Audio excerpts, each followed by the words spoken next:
Heavenly Father, today we put on the full armor to protect us against attack. We put on the belt of truth to protect against lies and deception. We put on the breastplate of righteousness to protect our hearts from the temptations. We put the gospel of peace on our feet to walk in your light, peace, and freedom with the Holy Spirit. We rebuke anxious thoughts. We take up your shield of faith for protection to block and destroy all the darts and threats thrown at us by the enemy. We put on the helmet of salvation to cover our minds and thoughts, reminding us that we are children of a mighty King. We are forgiven, set free, saved by the blood of Jesus. We take up the sword of the Spirit, your living word that has the power to demolish strongholds and is sharper than any double-edged sword. We come to you, Lord, in prayer daily. In Jesus' mighty name we pray. Amen. Amen. What's up, you guys? Welcome to another episode of The Imagination. I'm your host, Emma, and this is going to be a very special episode you'll want to pay attention to from start to finish. Joining me today is former Hollywood movie producer John Paul Rice, who went from being a renowned Hollywood producer, helping to bring to life prolific blockbusters such as The Hunger Games and Remember the Titans, to being a Hollywood outcast almost overnight when a live video went viral a couple years ago where John authentically and heartfeltly exposed pedophilia and trafficking in the entertainment industry. Ever since, John has continued to speak out and began his own independent film company, No Restrictions Entertainment, where he has taken it upon himself to invert films back to having meaningful messages infused with love. For the context of the topics I cover on this podcast, I'd highly recommend watching his renowned films, A Child's Voice, which shines a light on human trafficking and SRA, as well as his most recent film, Game Day, which is a humorous and inspirational film that details the layers of dysfunctional family dynamics over a game of football, something most, if not all of us, can relate to. A Child's Voice has been streamed millions of times all over the world and was awakening people so fast to the horrors of human trafficking and SRA that even Amazon ripped it from their video library.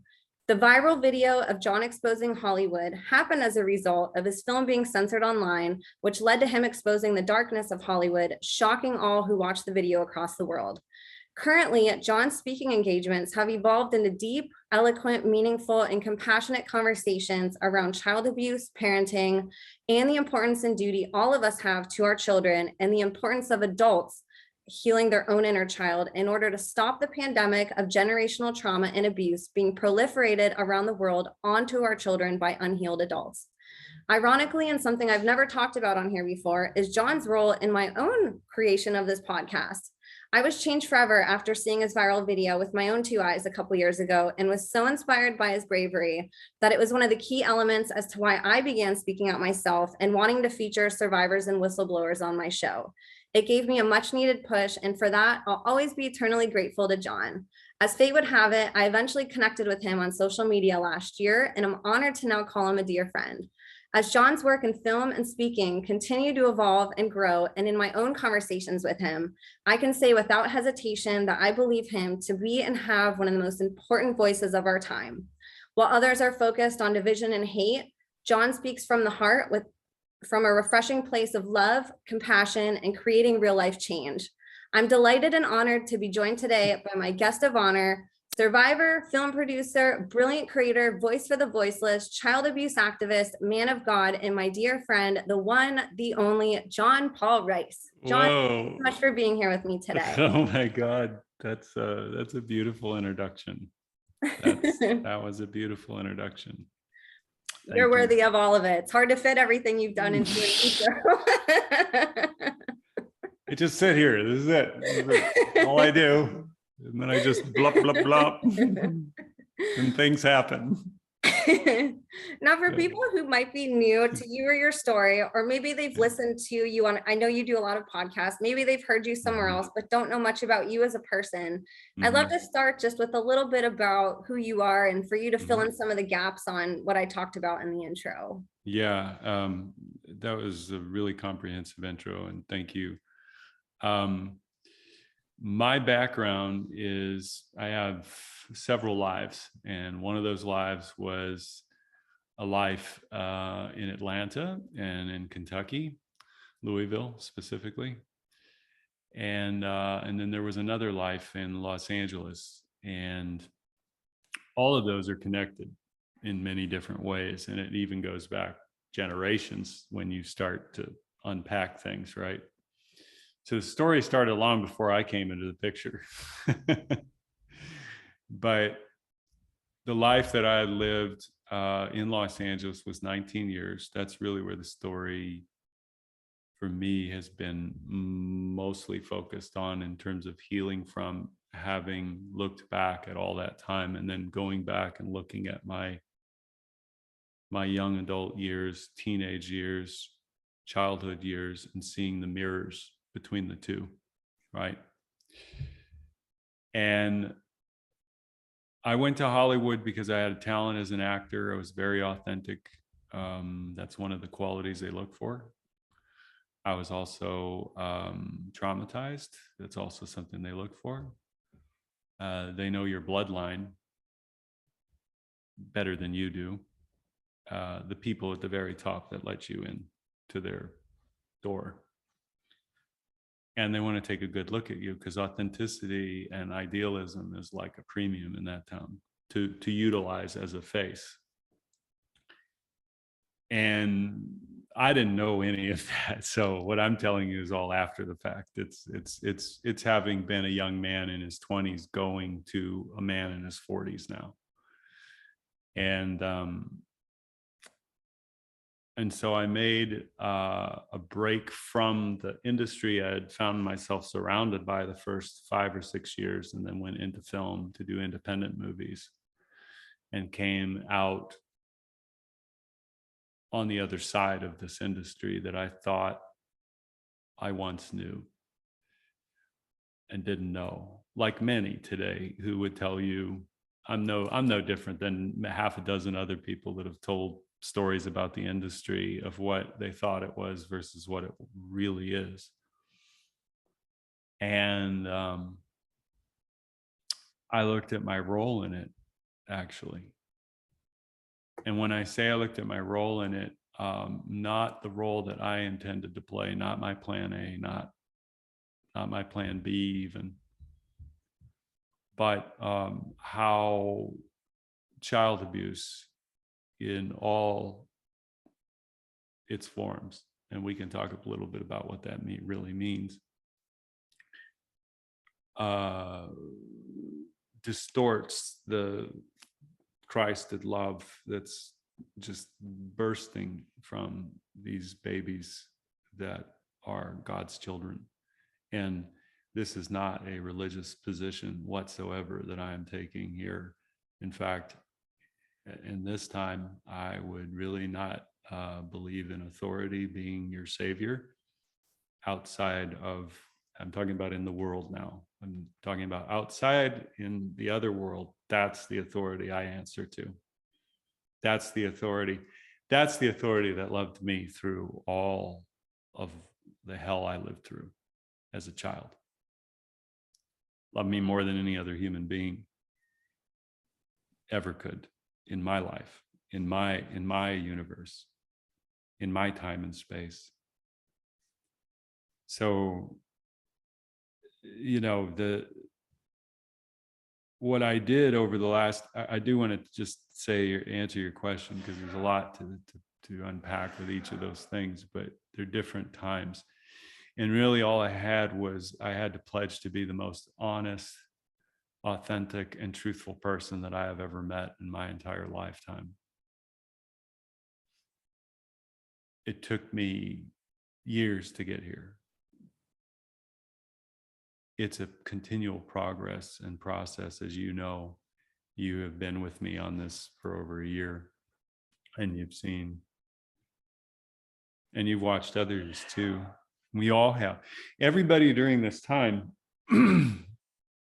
has gone through a disruption. We call it an awakening, but it's a disruption from what? The illusion of reality. And what better way to get people hooked back into reality than to scare the shit out of them with the fear of dying by the billions for something that they can't see, and all of those unconscious traumas coming out and now manifesting into conscious realities that don't exist, because they're all collectively and uniquely, individually in belief of them because of authority telling them this is true. And you know, the truth is, for all the people out there that try to claim that all of this is going to be wrapped up nice and neatly when all the crimes and truths come out, let me just tell you, this world wasn't made for you and me to get justice when justice should have been done in the past in the first place. So all that you're seeing today is all the past just being shown in front of you to keep you going on this journey with them, to listen, to tune yourself in, to plug in your trauma to their world, the scarcity, the fear, the crash that's coming, all of those things that they do manufacture, but also we manufacture them collectively because we're plugged into them. And the reason we're plugged into them, if you go back to the beginning, is because we over time have been delegating more and more of our authority away. You know, if you go back to 9/11 and you just look at the Patriot Act and what that did to our rights, our constitutional rights, that hasn't been repaired. That hasn't been changed.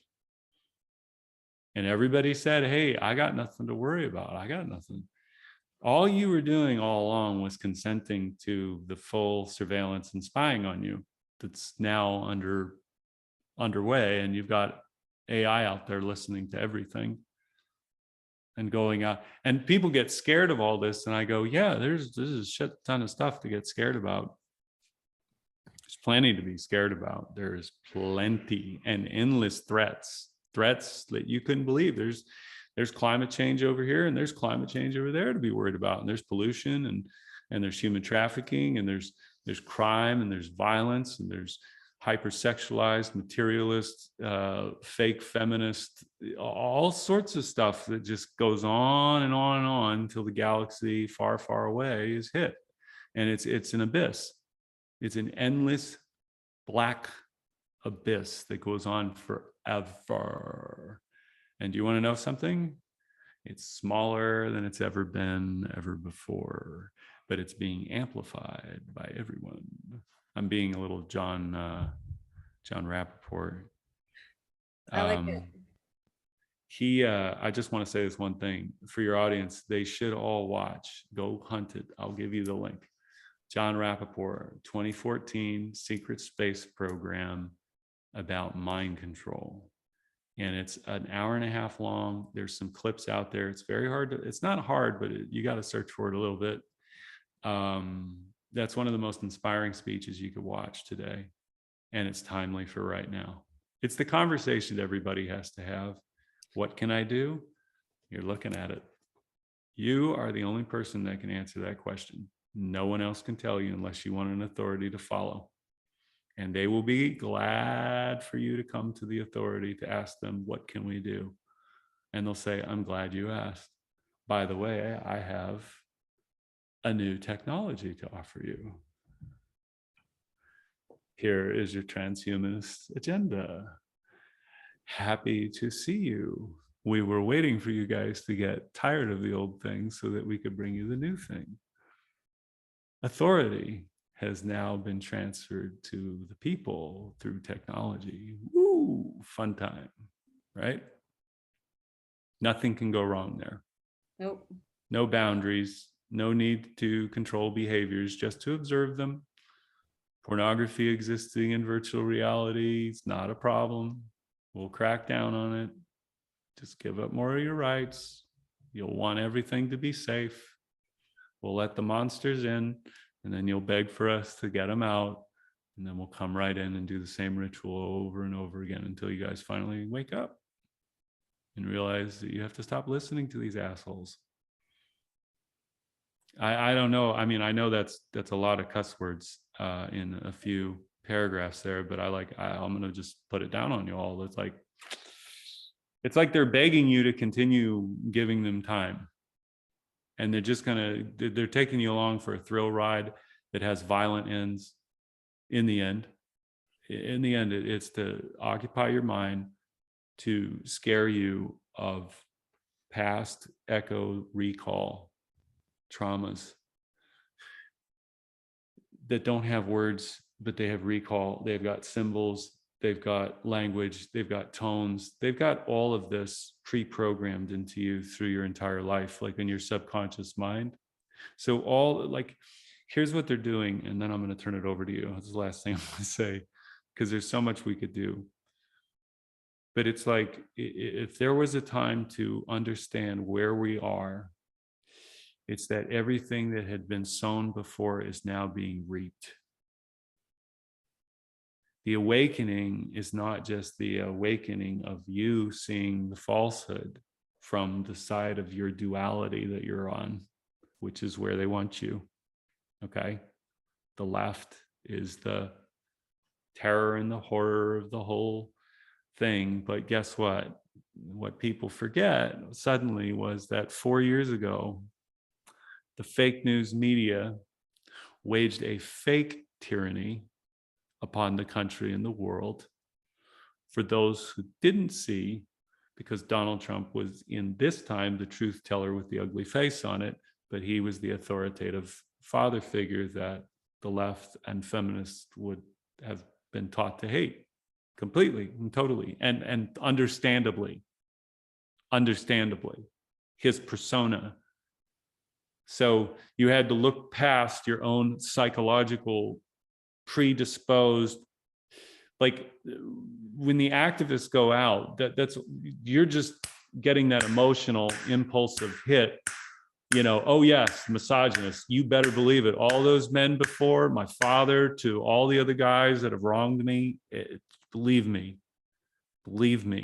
Yes, is it all true? Certainly it was, but what is the net outcome effect? It is to make you pissed off and angry about somebody you know nothing about.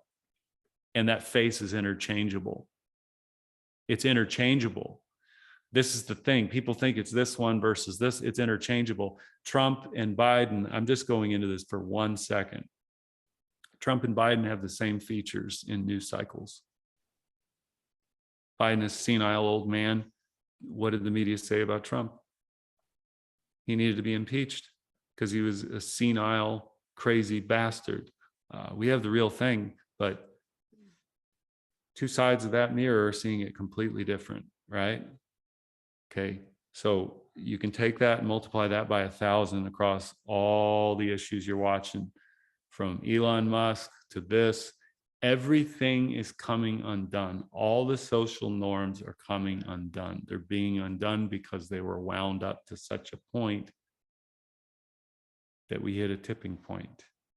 And the tipping point, though, the real key, and this is my belief, okay, is how you respond in this time will define the next generation, more so than what this time is defining in this time.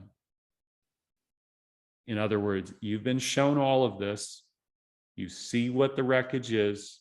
You see what's happening in the streets. You see what's happening in the world. And really all it comes down to is your beliefs. The world you believe is real. And that's the one you have to live. Because if you don't live it, then it isn't real.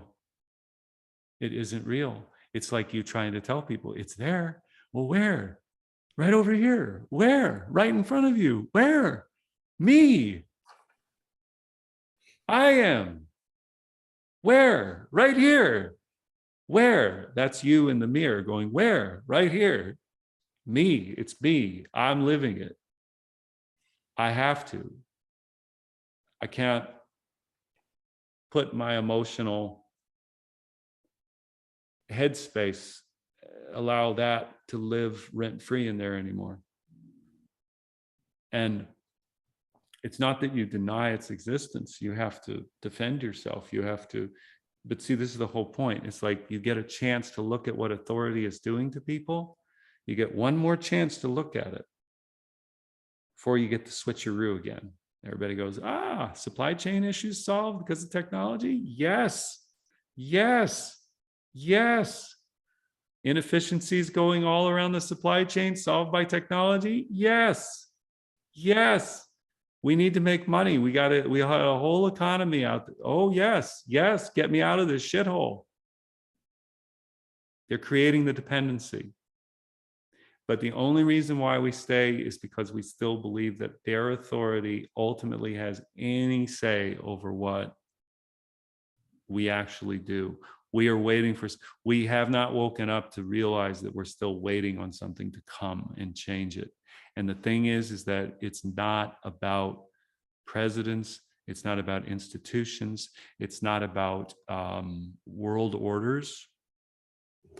Okay, they all exist, but they exist in their world, in their reality.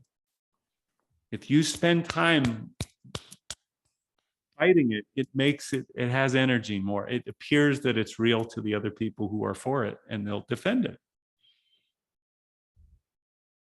But you don't have to go around terrorizing people to tell them that something is real, because they're not going to believe it until they see it. And what I'm saying is, how many people knew about Epstein before he was arrested? But it wasn't until he was arrested before it was real to everyone. But that's after the fact. Again, it's all in the past.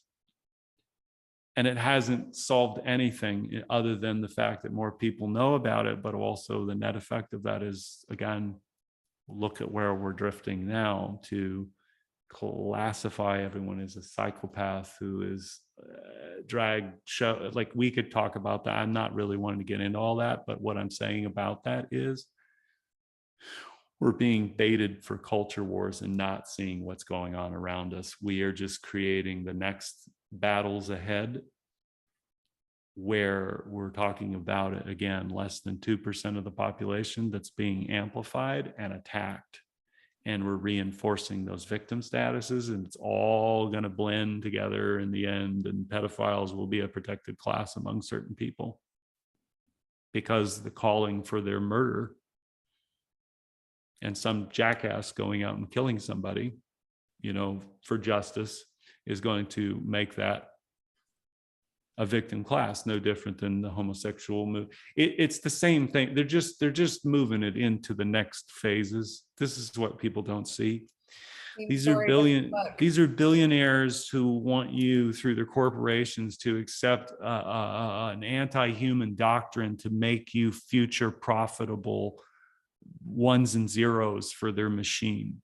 You are the value. You are the fuel. You make this whole thing run for them. The moment you start just divesting, I'm not talking about movements. That's all bullshit. Okay. And I'm not putting anybody's beliefs down. I'm just saying your beliefs exist outside of movements. Your state of mind does not require you to identify with red and blue colors for authority, which they are now moving together. It's what I like to call the purple time. It's a very unscientific, catchphrase, but it's really the fusion of everything.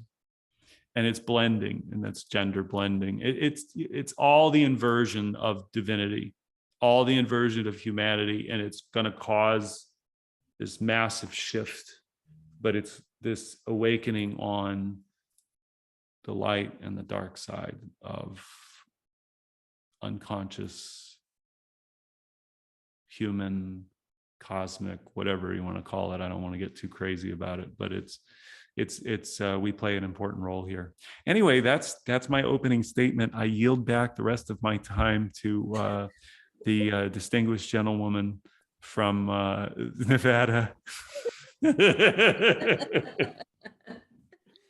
one of the things that I really love about you, and this is in, personal conversations and in different podcasts that I've listened to, so many people are so caught up in that divisiveness that even though what they think they're doing is courageous and heroic, and they're bringing awareness to whatever it is that they care about, it comes from a place of them actually caring and passion.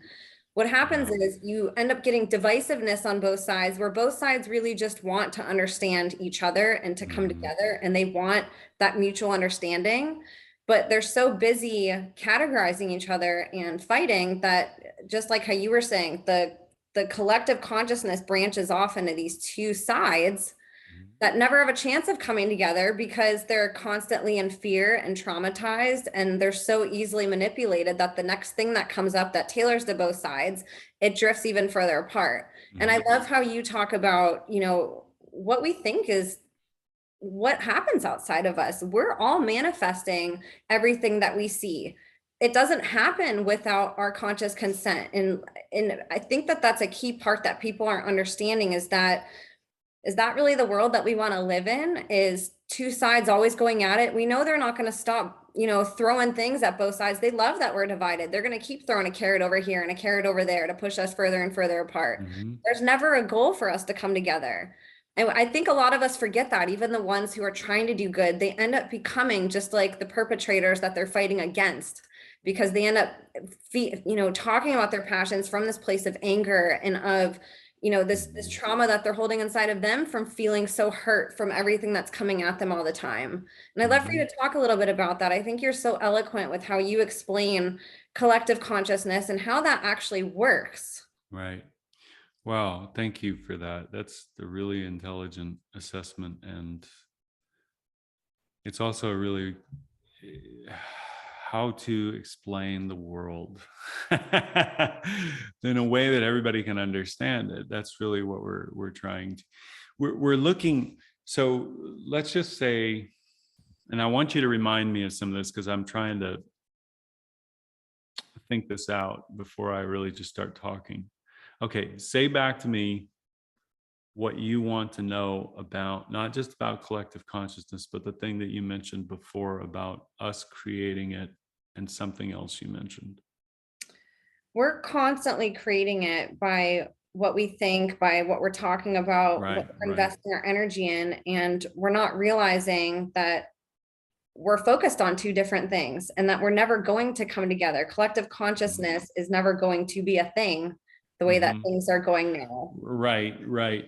Yeah. So, okay. So let's, there's a reason why that is, okay. In the way that we got to establish some kind of realities, right? Because what does that mean? What do you mean? Well, we can't come together. Well, you're telling me we got to come together, right? It's like, how can we come together if we can't come together, right? Yeah. I would ask it like, okay, riddle me this.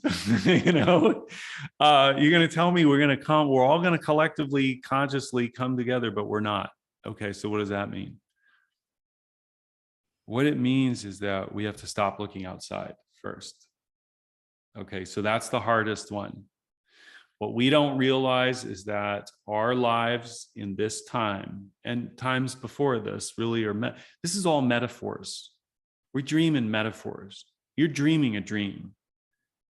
You are dreaming a dream. Your soul and your spirit and however the whole thing works and inhabits, and you get up the next morning and it's Groundhog Day, right?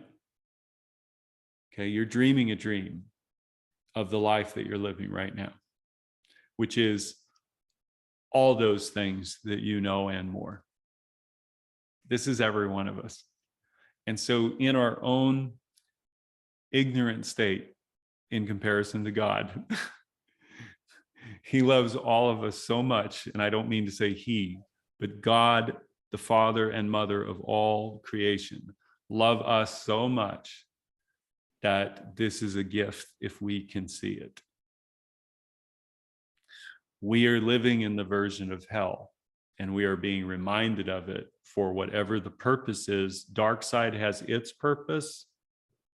So dark side, I'm trying to define a lot of stuff, but keep me straight. If you could talk about dark and light, what does that mean to you? Well, so this is really where it gets into space and time. And I want to caution, not because I'm some expert guru here, okay?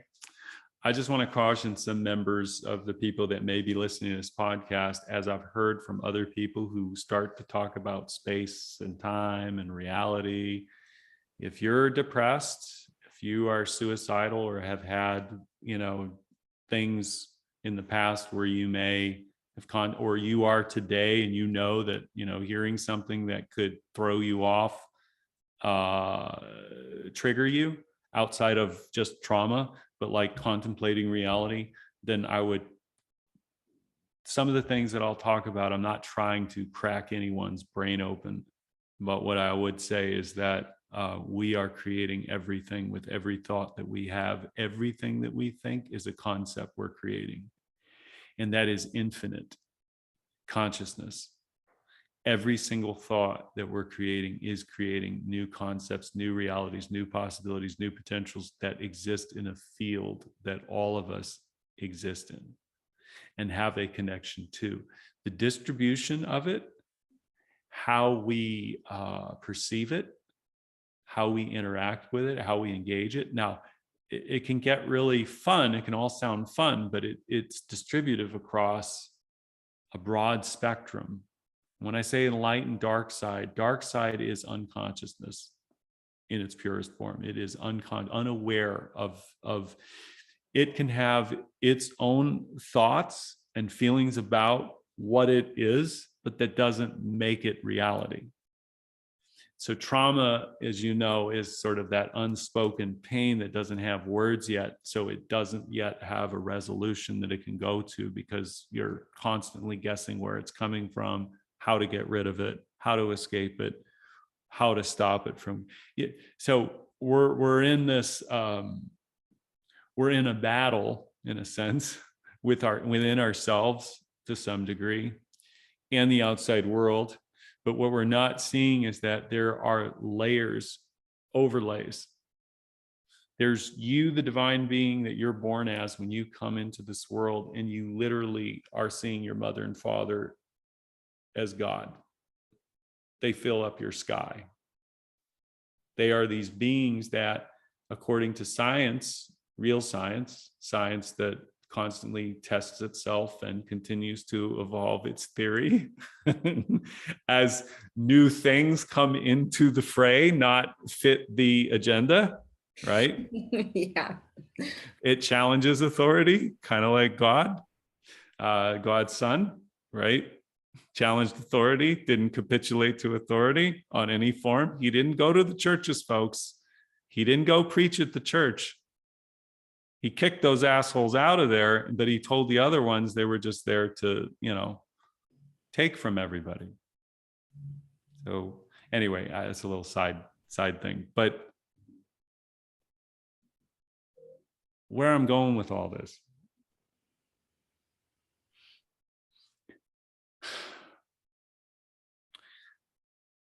if you damage a child through negligence,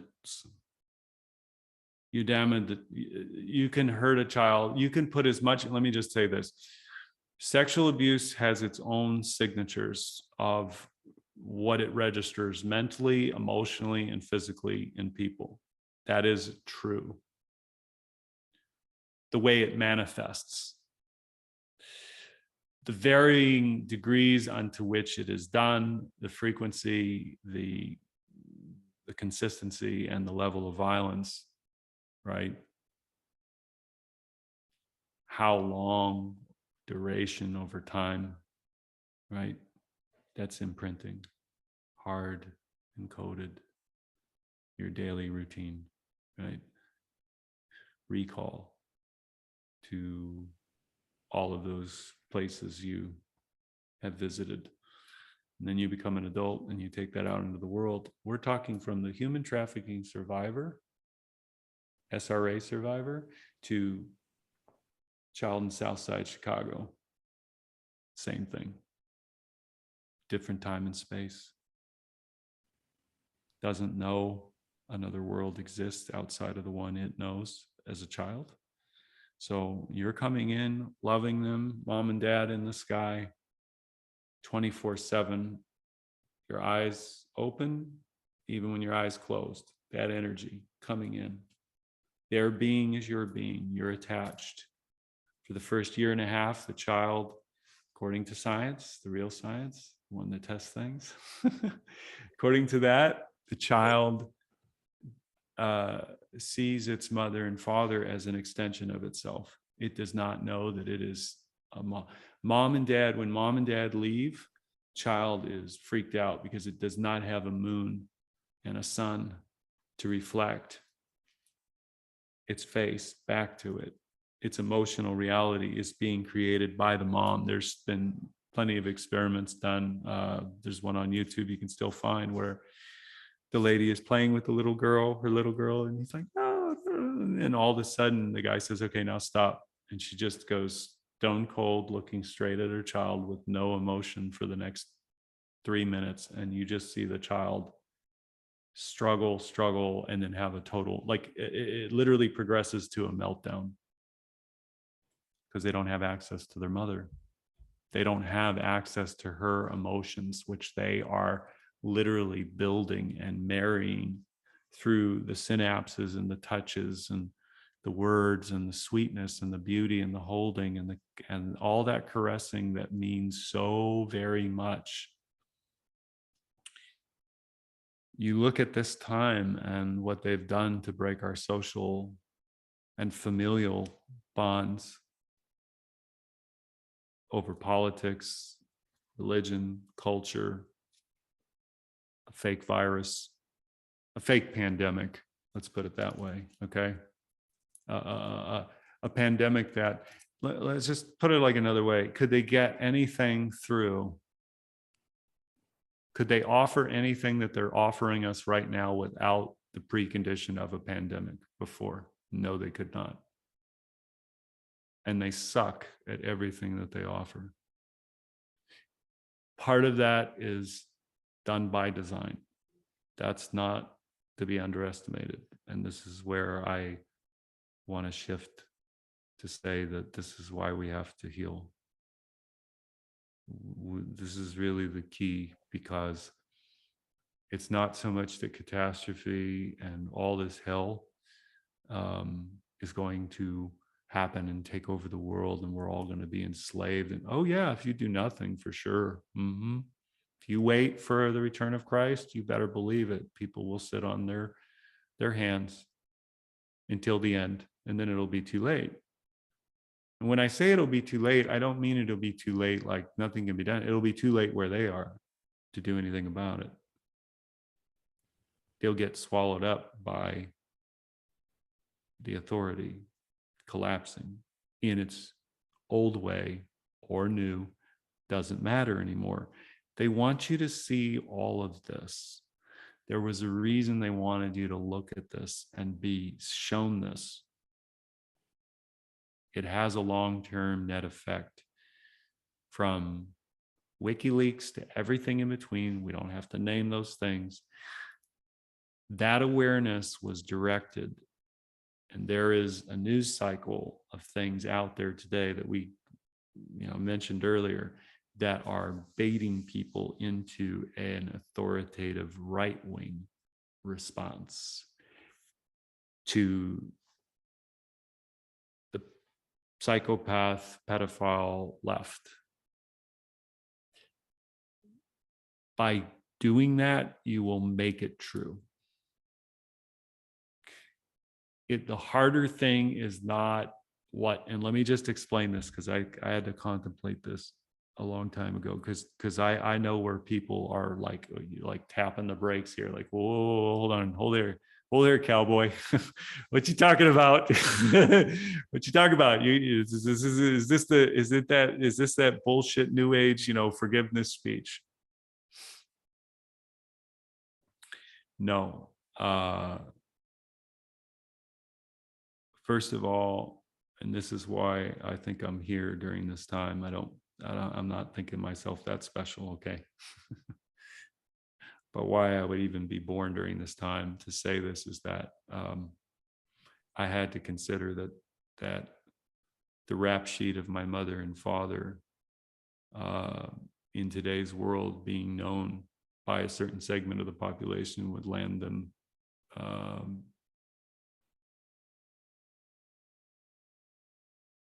definitely in prison, and, well, if they didn't get away with it,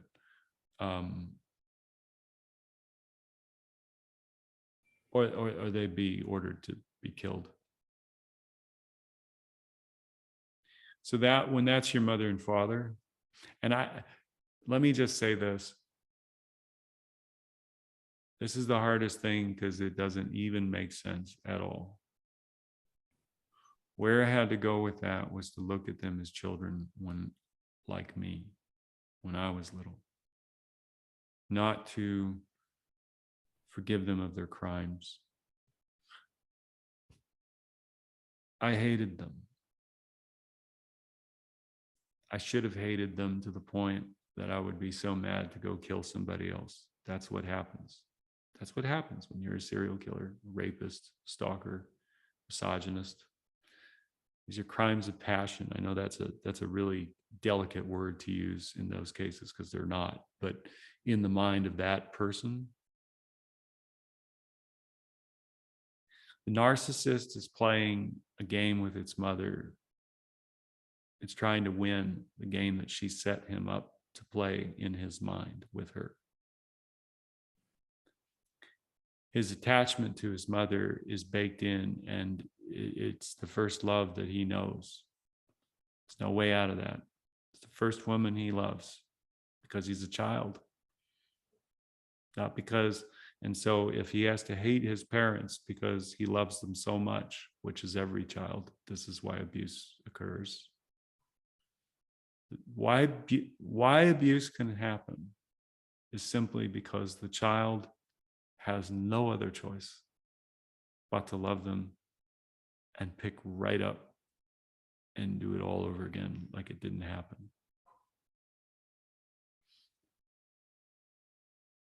Grooming, conditioning, all of that. It's just dress rehearsals for bigger expressions of the same thing, right? In steps and stages. So why do I say all this?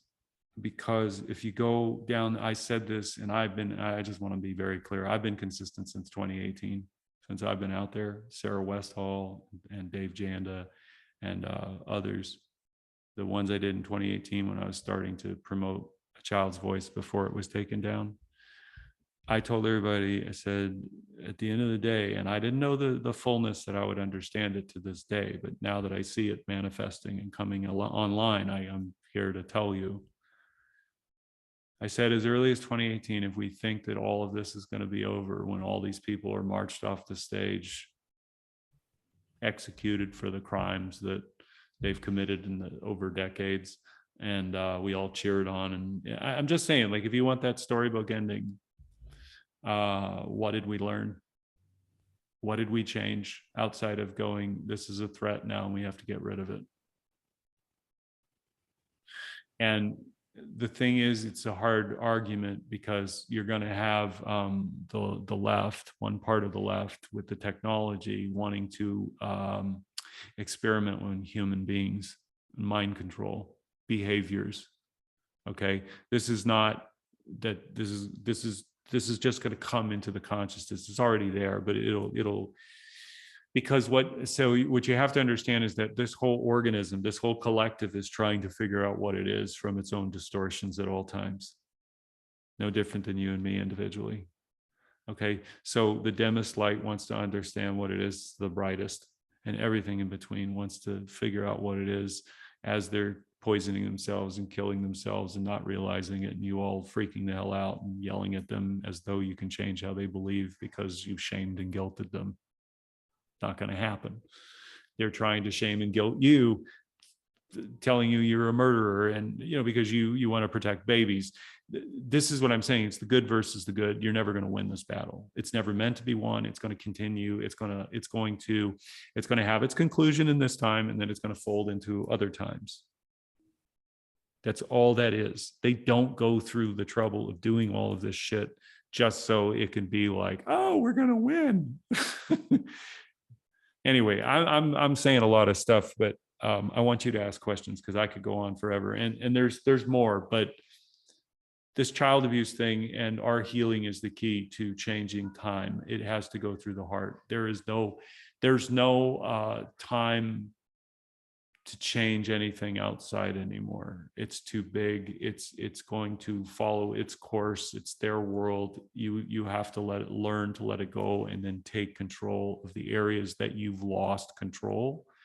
But if you've lost control in here, you've got to get control of these first before you can start going out and building, right? telling people what to do. Otherwise, you're going to find yourself in a cult. That was what I was trying to say earlier. It's just that there was so much to say. So I'm going to shut up now and let you ask the question so we can narrow this down, because I don't know what I just said. I don't know what I just said. But that's really the predicament that we're in, right? You have people, let's just say, the people who are and rightfully so, there should be some pure passionate emotions against what people are doing to children, right? Like that's Yes. not something that once you Right. learn, you can just sleep after that or forget. Correct. Like there are levels of anger and negative emotions that come up from that. But what happens is, like you said, everybody's kill pedophiles, do this, put them in jail. But what about all the other billions of people that are completely traumatized and passing down abuse unconsciously, right? Our world's being run by abused children who grew into abused and traumatized adults, and now they are extending the generational abuse outside of their family, and they're proliferating it on all of us, right? And so if we don't take the time to step out of that and say, I'm going to stop giving you my power, you are not going to abuse me anymore, right? We have these like trauma bonds to these authorities. And so yes. People are holding on to these connections. And no matter, like you said, if it's Trump, if it's Biden, everybody's life sucks because these people are in office. Oh, now this person's in office. Great. Now my life's going to suck 4 years later. Oh my gosh, my life sucks even more now that this person's in office, right? We hand over our power as if these are our own abusers or somebody that we're in an intimate relationship with. And we let what they do affect us so much that it throws us off, and now we become this unconscious victim, and now we're proliferating our own abuse on letting our life spiral out of control, right? And so instead of stepping out and saying, okay, I'm obviously traumatized from all of this, I am having an abusive relationship with this, what needs to change in me so I can live a life and that's not tied to these people, right? And ultimately, I think that that's a message that nobody says more beautifully than you, is the second we stop giving them consent and break that trauma bond, they don't exist anymore. We're creating them. You're one, yeah. It is 100%, and it sounds so impossible and implausible to people until you really just start to think about it. It's like, okay, so like, so like I have a friend, like, okay, so let's just use like a real practical example. There's corysdigs.com. Okay. I recommend people go to Corey's Digs all the time. Website. Yes. Great website. You're going to find out all the agendas, the stuff they're doing in schools. You're going to find out what they have programmed in psychology for children in schools that's going on right now, because we've got a mental health crisis on our hands. So we've got to get that under control. Anyway, it's, the point being, guys, is we're trying to hold on to these things that we once had that really were illusions to begin with. They've become so corrupted to the point where it's obvious now, except to certain people who still hold their false beliefs on them. It's stories. It's bedtime stories. This is Santa Claus. It's Santa Claus is Rachel Maddow. It's Tucker Carlson. I mean, I'm not shooting down Tucker or any of that, but they're the counter propaganda to the propaganda. It's false. It's falsehoods on both sides. When I say it's falsehoods, what does it mean?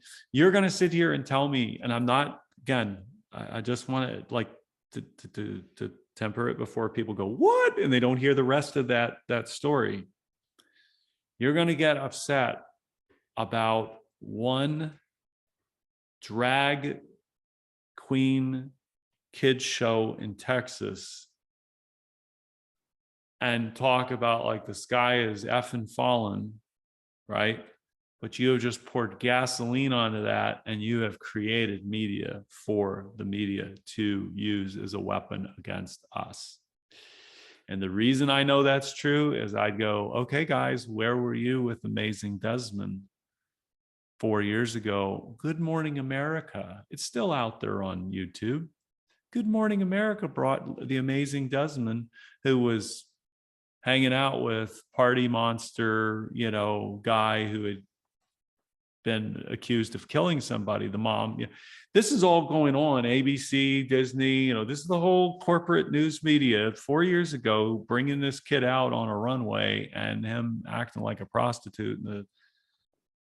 and the hosts of Good Morning America, these weren't the B team, this was the A team of Good Morning America, were all cheering the son. Okay, this is 4 years ago, and then they brought the what I'm saying is, we're angry now because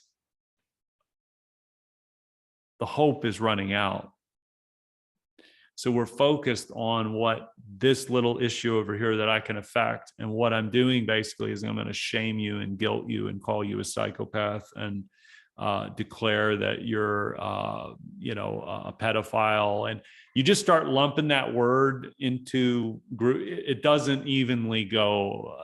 It doesn't just cleanly go through those channels, right? Because why? Because if inside of them, which you don't know, there is a little boy or a little girl in there that has been harmed by a parent, by an authority figure, believe you me, this is their chance to finally get it out on somebody who deserves it. And that's not to say that they are not decent people who, this is always the problem, Emma, is we always think evil comes about because it's ill-intentioned to begin with, Right. but really is a counteraction to our unaware behavior that is co-creating the whole thing and making it run and fuel this big battery that it's running off of, which is us and our emotions. Our emotions give it power. The trauma-based mind control, the news cycles, all of these news cycles, you can go to your local news and scale it all the way up. All of it is designed to ritualize cycles in time that they use through their warped occult ways to co-create the world that they want in the dualistic system that appears one side versus the other. But it's even that is an inversion in itself. It's not, oh, well, that this side could only see what this side is doing at this side. No, see, it's endless. It's never meant to be solved this way. Now they're going into leftism is really anchoring corporate authoritarian values.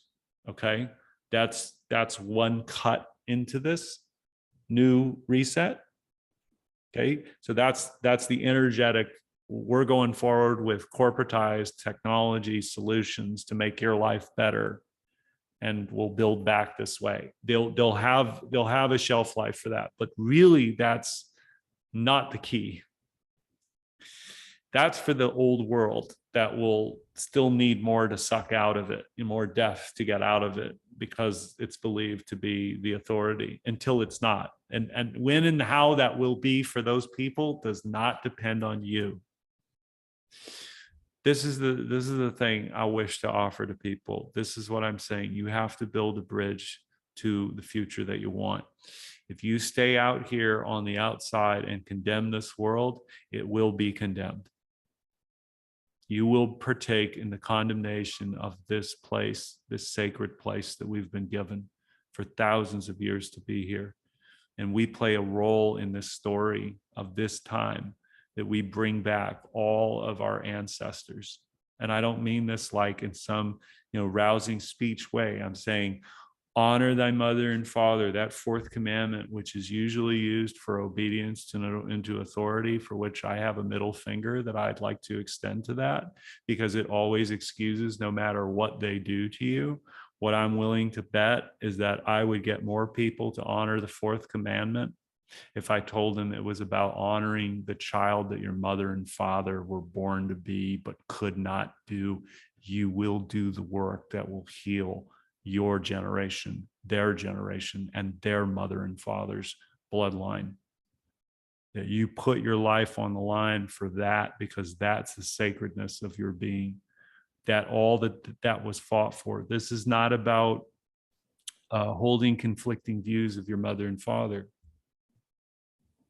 The paradox that they left you to deal with, however you understand it. Mine was, I'll just tell you, like the worst of the worst, one of the worst, is that everything was lust. And that was what love was. Everything was lust in between near-death experiences as a child, first 4 years. You look at my mother and father, pictures of them as young men and women, and you would never, ever see how that was even possible in my world, let alone theirs. And more importantly, you go and you see movies like The Notebook, and I have my own interpretation on that, but that's not really what this is about. It's when I saw that, I saw my mother. I saw her as a young woman again, and I wept for her. This is a woman who violated my body and allowed me to be violated by my father. And you have letters and cards and all these things that tell you how much she loved you, but she allowed that to happen. And you can hate God for a long time because of that, for a real good reason. What I tell people is that you must start to begin to reread that book, pick it up, the movie that you lived, and see the divinity in every single thing that you survived. That's why you're here. That's what makes it real. It's not about eternal suffering. It's the transcendence of it. Be the generation that leads the way. It changes the consciousness by coming into new possibilities of things that were always there. They were always there. We just didn't see them. These are doors that we were blind to. These are keys that we didn't have. The part that people would ask me, and let me just say this, like when I call healing or seeking the truth or anything like that, that's a perpetual mystery that you get to, if you want to expand, if you want to call yourself a vegetable, be a vegetable. Explore the life of being a vegetable. I mean, I'm not trying to mock anybody, but what I'm saying is, look at it like this. You're a lawyer, you're a doctor, you're a teacher, you're this. You're imagining yourself to be that. So is everybody else, but you're not that thing. You're not just that thing. That's a function of multitudes of things. But they're not, that's not who you are. And that's not your role in this life. It's far greater than the one that is on the screen. It's greater than the one that is even in your house or even outside. There's something bigger. The greatest, I will tell you, the greatest adventure you'll ever find is within yourself, because it's beyond your imagination. It's beyond what you can imagine. The moment you meet God, and when I say the day you meet God, the day you know God exists is the day it changes your life. And sometimes you have to be reminded 2 or 3 times after that, because you doubt it. You doubt yourself, and you don't believe you're worthy of love sometimes because you still have hatred there, or something that's really sad in you and very painful. And it's not meant to be there. It's actually not. When I say it's not meant to hold you in place. It's meant to be your teacher, your wisdom. There's a thing about the Bible, and I mean, people can talk about the Bible in all sorts of ways. I believe reading Christ's words are the most powerful. I don't care what people's understanding of Jesus is or is not. Son of God, personified. What if, and this is where I'd get a lot of pushback from Christians, but I'd wager with them that after I could talk to them for a while, they would see what I'm talking about is nothing new age. Many people in history have thought of themselves to be Jesus Christ, gurus, all of this, and some have started really crazy fucking cults too. Okay. What I can tell you is that What if the story of 2,000 years ago is still going on right now? And all that he promised would be fulfilled, could be, if we realized that we were the true and worthy sons and daughters of the living creator, and we began to live like it in the full embodiment of that path, rather than to see ourselves as less than and him be the perfect and only thing that we should aspire to be but can never be. Yet he says, you will do my acts and greater. You will. And why would that be possible? And I'm just asking you to consider, or anybody for that matter, is not what you see today, but beyond. What would you be seeing if you saw a man healing people with his touch and his words in today's time? What would you do if you saw a man do that, or a woman? We're doing that all the time.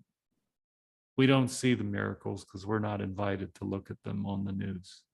The miracles are the space, the void that you create and fill it with. That's a space you create. It's words, it's an idea.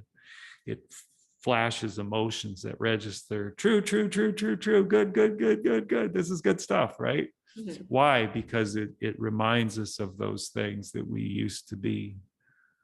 The truth about our divinity is not rooted in a mechanized, cynical, hyper-materialistic, hyper-sexualized, and violent culture. The psychopaths are going to try to prove their world true. And they're going to say that nothing will ever come back to being the same. Of course it won't, but it will come back to one at a certain point in time. How and why that will be and when that will be, no one knows. The thing that is most difficult in this time, Emma, is that people have to be mindful of beliefs being where people feel reality is, and not trying to make them see it your way, because there's going to be plenty of other things where people are going to be divided by and check out along the way, because it will be too much to imagine how deep things can go. Yet the simplicity, and this is why I'm telling you now, is the simplicity in your lived experience is the thing that shatters all beliefs, because you are the model that proves it to be true, and the belief cannot be sustained anymore. It'll have to be held up with lies. So everything that you guys create from here on out in your mind is coming online somewhere. Consciousness. So if you think about what they've done to us, they've made everyone really traumatized and take literal interpretations as fact, according to your own understandings, according to your own beliefs, according to your own preconditioned, pre-primed attachments to institutions and authority. Unwinding all of that is not something you can do just through information. There is going to be an awakening of information, but there's also going to be the real challenge, which is the awakening of the soul and the higher conscious, higher spirit. It's the 5D ascension that they all talked about. I mean, I'm not putting anybody down. What I'm saying is the battle is on between a world of narcissism, which is inner child defending itself through its understandings of itself in relation to how it perceives the outside world.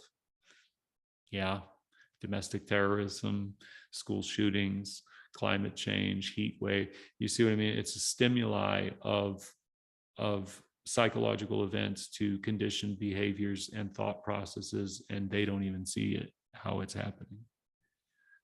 And they can be used as one side versus another to sculpt and shape the other side to its prime predisposition, which is kill them all. Then it's going to be, we got to stop these from coming in to our society, right? Now we have to pre-profile psychological behaviors and track genetic codes of people who have predispositions of pedophilia. And it just goes on from there. And you're just building prisons for yourself, 100%. Because what it is, this is it. It's saying Human beings do not possess the capacity at a divine level to self-organize. This whole time that they're giving you is to make you cynical and less trusting of humanity through the loss of your institutions and the loss of authority. If you fall for that psychological trap, you'll stay down in there waiting for their answer.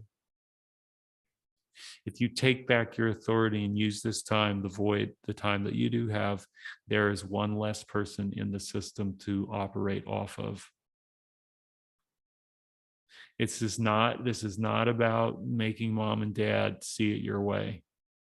That's what we're addicted to do. We're addicted to go to that authority and say, Joe Biden, why don't you do this? Kamala Harris, why aren't you doing this? Trump, why aren't you doing this? Why aren't you doing that? Those are all questions that you need to start asking yourself. Stop asking them to answer them for you. That's why you're in the situation you're in. That's why we're here. We've been asking them to answer our needs forever. And the truth is that whether you had them for 4 years under that guy or not, they're not going to let you. They have shown you they're not going to be consistent in letting you have the things that you've earned. Okay. So if you're stubborn and you go, well, I'm going to show them and I'm going to go and get mom and dad and I'm going to beat the shit out of them, then they'll stop, acting this way. Good luck to you. These are mothers and fathers who are they're drunk drivers, and you're in the back seat and you're codependent and you're begging them for your life to just stop the car, slow down, pull over, have some mercy, and give you the keys and switch seats. Ain't gonna happen. Psychopaths do not have an off switch. They have a clever switch. They have a smarty switch. Their whole thing is, this is the real danger that most people don't consider, because most people go, well, thinking and all of this, why do people choose these things? When you don't have that feeling in you,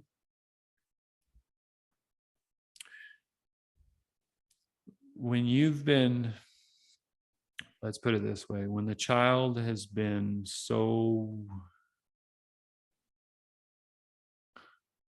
when the child has not been able to attach itself to its mother's love and has been cut off from its mother's love, you're going to push them to the razor's edge of being a psychopath. Genetic or otherwise predisposed. You're going to take a sociopath and graduate them, basically, is what you're going to do. Because the sociopath, all they care about is not getting caught. Psychopath doesn't give a flying fuck. Those people that are committing all those crimes out there, killing all those people indiscriminately, not caring that people see them, that there's law officers around, those are psychopathic behaviors. Those are people whose empathy is shut off. And like I said, all of this and more can be thought of as, we just need to get rid of these people and make that problem go away. And believe me, the cities will do that for you, for the very reason that, again, like I said, you are asking for greater surveillance. You are asking for them to get a hold of human behavior and organize it and play. This is their agenda. I'm just trying to tell people, like, look, you can be as afraid as you want. You can say, oh my God. It's like, but if their world does not have customers, they can't do it. They have to come for you. I mean, there may be a time that they will, but what I'm saying is, you will have a chance if you like it.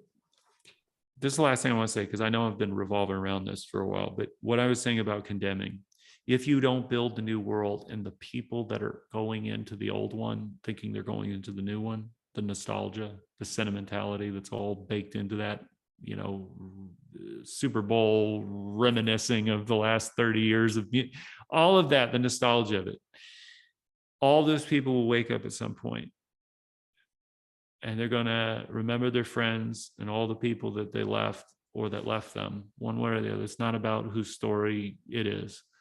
But if they ever come back to you, as I've had people come back to me in this time, just in this short period of time, of the people who had it all figured out, not that they had it all figured out, that's a very artificial way to measure people. People who were awake, who are going through really tough times inside. And this is a humbling place to be because it's going to drive a lot of people insane. Unfortunately, there's a tipping point that people will reach, and then they can't take enough. And so shootings become more, see, we're arguing over things, the defunding of the police, the releasing of the criminals. This is what it was all about, folks, under the guise of this whole bullshit. And so we are cleaning up the mess. But again, authority is going to take care of itself first before it's going to clean up its image and what it needs to do in order to organize things and then be repackaged and resold to the population to go, okay, you guys heard us finally. And yes, it all collapsed, and oh man, what a shit show. Yeah, it was. Never want that to happen again. Okay, what do you guys need? More money, more surveillance, more technology, more of my consent on the blockchain? Yep. Where do I sign up? Oh, you need a digital scan. Yeah. Let me know. I want to and take my eyes with it and then get my voice and all your intellectual property. That's where it's going.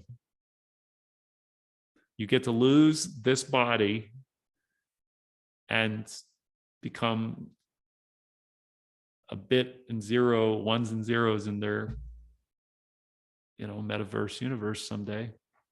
That they I know that sounds so crazy in science fiction and people freak the hell out and like, oh my God, what are we gonna do? It's like, don't be there. Right. Don't be there. That's it. If you're gonna go in and fight it, then know that you're not going to destroy it. You may end up extending its life and making it angrier, and it'll fight back harder. What I'm saying is, where do you want to spend your time? In whatever time you have in your life, where do you want to, like in this dream, how much do you want to dream in this dream? Do you want to dream destructive dreams? They want you to, believe me. They're we've got Westworld coming out with season 4. We'll show that clip here in a second. We've got Westworld coming out with season 4, and it's all about inversion. And I haven't seen it, so I don't know, but the themes that are there are all things that call upon people in this time. And Dolores, Maeve, and I forgot the name of the Native American character in the second one, were 3 consciousnesses during this time. Dolores is the one that's going to go in and fight the system, right? She's angry as hell, and she's going to kick ass and take names, and get to the supreme computer to destroy it, right? Because she wants to free people. That's her drive. And she also wants to see the beauty in the world, but she also sees the ugliness, and she becomes part of the ugliness as well in order to defeat it, right? She ends up having to die, kill herself in the last one. Maeve is the one that goes back in because she was a prostitute. I'm just using that term, okay? Saloon, what would, Emma, just give me the word. I'm going to be that, what's going to happen? I'm going to be that guy. You know what you're going to do? You're like, John Paul Rice, 20 years later. And then all of a sudden I'm going to start saying all these epitaphs and stuff. You'd be like, we don't say that anymore. You're like, you're an old man now. It's like, well, we just don't tell him, he says Negro, but it's like, exactly. Okay. I want to get it right. So please, because they're like, oh, we really love him leading the movement. He's got to stop using that word. Okay, please just tell me, what is the correct? I could say human trafficked woman, but I want to contextualize it to the story of the. Victim's kind of a good word, or just, I don't know. I'll use the left's word. I'll just call her a sex worker, even though they, I'd say sex worker, but with the context of not like it's an empowering position. Right. The left uses that as its empowering position, like sex worker, like, oh, this is virtuous. And, Johns and pimps are just, like, no, there are sex worker rights that, yes, need to be addressed, but you don't just go, here, more of it, please. We got to empower these women. Anyway, it's an oxymoron, isn't it? Right. I know, and we could deal with that for days. Oh God. So Maeve is the one that had a recall of her previous life in Westworld, the other season, And she goes back in because she remembers being a mother and loving her daughter, and the loss of her daughter made her want to go back in and search for her. Okay. And then the Native American was the one that said there was another door to another, there was a door here to another world. Okay, well, I want you to play this one video, which is that third one that I gave you, the one about, the one you said that really summed it up well. Yeah. Yeah, the tribute to Ford. And I just want people to understand that there is an aspect to these shows and movies when you start uncovering the messages in them. It's all to make you feel as though you're trapped. Okay.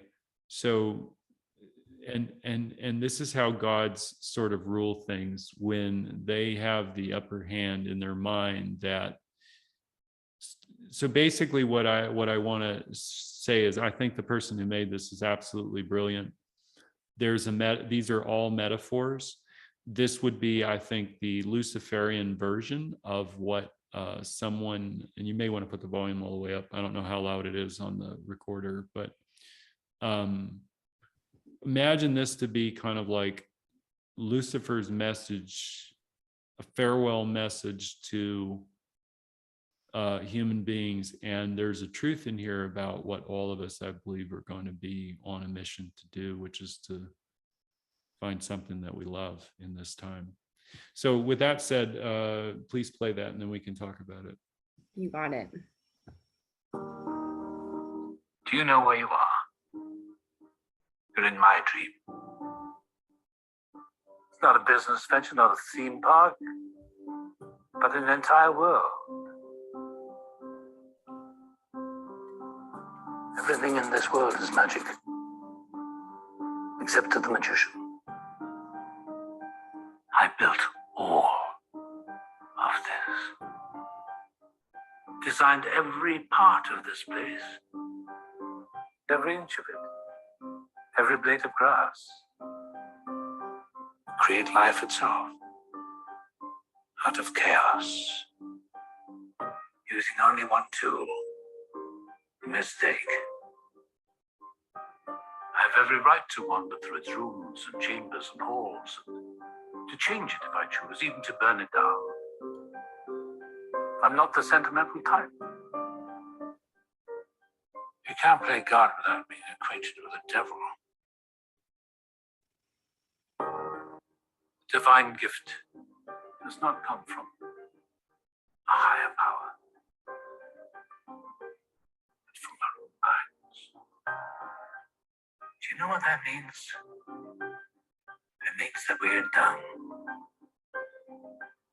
That this is as good as we're gonna get. Have a celebration to plan. Have a new story to tell. Something deeper, something hidden perhaps. A metaphor. We call it Journey into Night. It begins with the birth of a new people and the choices they will have to make. They discover something they imagine no one had ever noticed before. Something they fall in love with.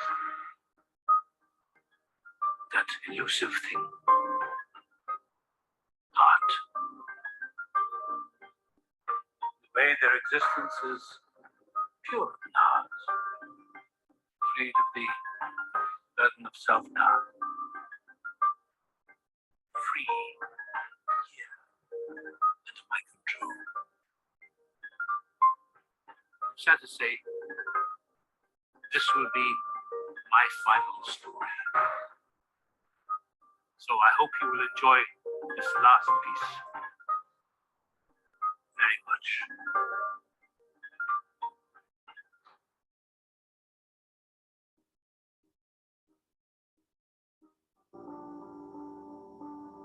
An old friend once told me something that gave me great comfort, something he'd read.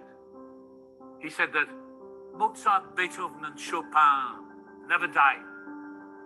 They simply became music.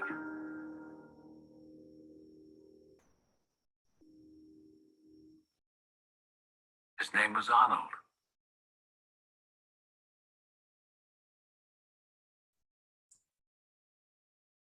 Yep. Wow. Yep. I cried probably like, I don't know. I'm a sensitive type, I guess. Oh, I know I am, but I cried about that for, I don't know, quite a few days, just contemplating it, because I knew that certain things that you just accept, and really, Emma, what we are all dealing with is a spell of the fear of dying. And this is what activated all of this shit, is that we've been building to a fear of death from 9/11 to now, really before this. I mean, this is what we consider time, and really what we're talking about is psychological events that have been laid out in a sequence and done in loops, really, not linear timeline. I mean, it's laid out in a linear timeline of years, decades, and all that. Really, if you look at it, the generational gaps from the boomers all the way down to Gen Z, and everything separating in between as it's starting to come apart now, this has all been pre-programmed, pre-designed. They reaped it all so that they could sow it. So here's what I'm saying to people, because this is where people can get crazy about end of the world predictions and all this kind of stuff, right? I mean, because you are from one standpoint, right? You are seeing the world of Satan manifest in an open expression that it hadn't before, but it had been building to get here. You know, Church of Satan was doing, protests out in front of churches, 5 years ago. All of this convergence, if you will, right? The forces of evil. What are the forces of evil? Well, they're unconscious. They're working in concert together, but not, here's the thing, not naturally. The forces of evil can't come together in harmony with each other. They have to be thrust. A threat has to be thrust upon it in order for it to be righteous in its expression of evil. Satanism, I'm just saying, this is for your average street person. When I say average street person, I'm talking about somebody who came from a conservative Christian home, whose mother and father were abusive to them, and they don't believe in God and that authority, because the two people that were supposed to love them modeled a lie. Christians need to come to an understanding that, yes, there are parents who really did crappy things in the name of God to their children. And this isn't about Christianity or Muslims or any of that other crap that people can start going down the list. It's like, you know what? Here's what it is. Like, I'm not going to walk into South Side of Chicago and tell them what's going on, but I could tell them and say, okay, you guys want to stop killing each other, stop beating the shit out of your kids. But I'm a white person, I can't do that. Right? But why is the media allowing it to happen? Because that they can't say that to them, because that blows their whole cover on having that problem be there till it's time to solve it. Till it's gotten so outrageous and so crazy, somebody finally elects somebody to get, you see what I mean? That this is all, it has already happened. 18 years old, it already happened. They're committing crimes at 18 and they go to jail, or they don't. It's already happened. Antifa, BLM, doesn't matter what your understanding. Your belief in it makes it real. For the messaging, yeah, compassion and all that, but are you marching on the streets, burning shit to the ground and $2 billion worth of property? And I'm not even talking, they're not even targeting white businesses, they're just targeting business. Minority-owned businesses took a bigger hit during the summer of love in 2020 to George Floyd. Minority-owned businesses took the biggest hit because of BLM. That is a fact. That's not even like people are. I watched news, not the news, but the people saying, like the black lady going, "What the hell are you all doing? Why are you burning down our community? I have to get. I can't take my bus now to the store that I used to go." You see what I mean? This is not what's going on though, right? Because I've got to be the conspiracy guy who breaks down why the media lied about this guy. And you see what I mean? It just fuels the whole damn thing. And then people look at you and they go, how can you be so damn insensitive to this? And I'm going, okay, let's just take a step back just for a second. I want to say this is like teaching people. Rodney King, 1992, probably before you really came into watching news, but I'm a 45-year-old guy this year, so I get to tell about it. But Rodney King was part of my childhood. It was in my yearbook. You know, the LA riots. Okay, here's what it is, metaphors, right? Scaled to 2022, 1992, 2022. What's the significance? 1992, Rodney King Motors gets the shit kicked out of him. It's on tape. It goes to trial. They acquit all the officers, even though it was a beating. And he was a motorist. That was his Rodney King motorist, that he became a worldwide known man in history. Okay. Mostly because of that trial, but the subsequent fallout of this is pre-OJ, right? 1992, the verdict comes out, all of them are acquitted. There's an intersection in LA, Normandy, and I thought what the other one was. People will look it up, where there was a riot. And all the camera crews and the helicopters went and put it on live TV, broadcast it in loops all over the country for the next whatever weeks, right?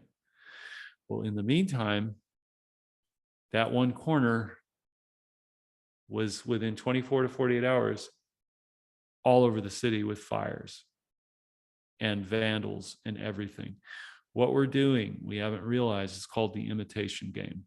We are imitating for them. We are amplifying their message through our channels that we think are free speech. We're the media now. You are the media now, and you have a responsibility of what energy you put into things, because at the end of the day, we all know that online, whatever you take of it is not solving the world's problems. It is feeding egos. It's feeding narcissistic positions. It's reinforcing. Nobody is questioning anything. Nobody is asking, hey, what'd you mean by that? There's no considerations for other potentials. That gets snuffed out. That's not the stuff that gets retweeted. The good spiritual work and all that. It's really nice. I mean, if you got people to go, thank you, you know, love it. But bad news travels fast there, in that place, and you coming from behind to try to heal it. I'm not saying I'm just saying that's not where the real work's going to be done. That's the program now. The program shifted from television, newspaper, all the old legacy stuff, to online now, in tribes, in columns and silos. It's not cohesive anymore. It's able to break it off and create other realities. This is the thing. The Hunger Games thing, okay, the only thing I want to correct with your introduction, and I didn't want to do it right away, I did not produce the Hunger Games. I worked for the man, Joseph Drake, who taught me under Juno, The Grudge, Harold and Kumar Go to White Castle, and some other films over 4.5 years. He went on to do the Hunger. I learned under him a whole lot of stuff that I wouldn't have learned. And I don't mean like secrets and all that kind of shit. I just mean, I'm just saying, oh, what, tell us, what did you learn? No, about business and who was real in that world that I was venturing into as trying to be a producer at 25 years old. But the point of the Hunger Games is that the metaphors, not the storylines, not the timelines. Hunger Games is a future state they would like to have. It would take a while to get us there, but they are definitely moving us in those directions and steps.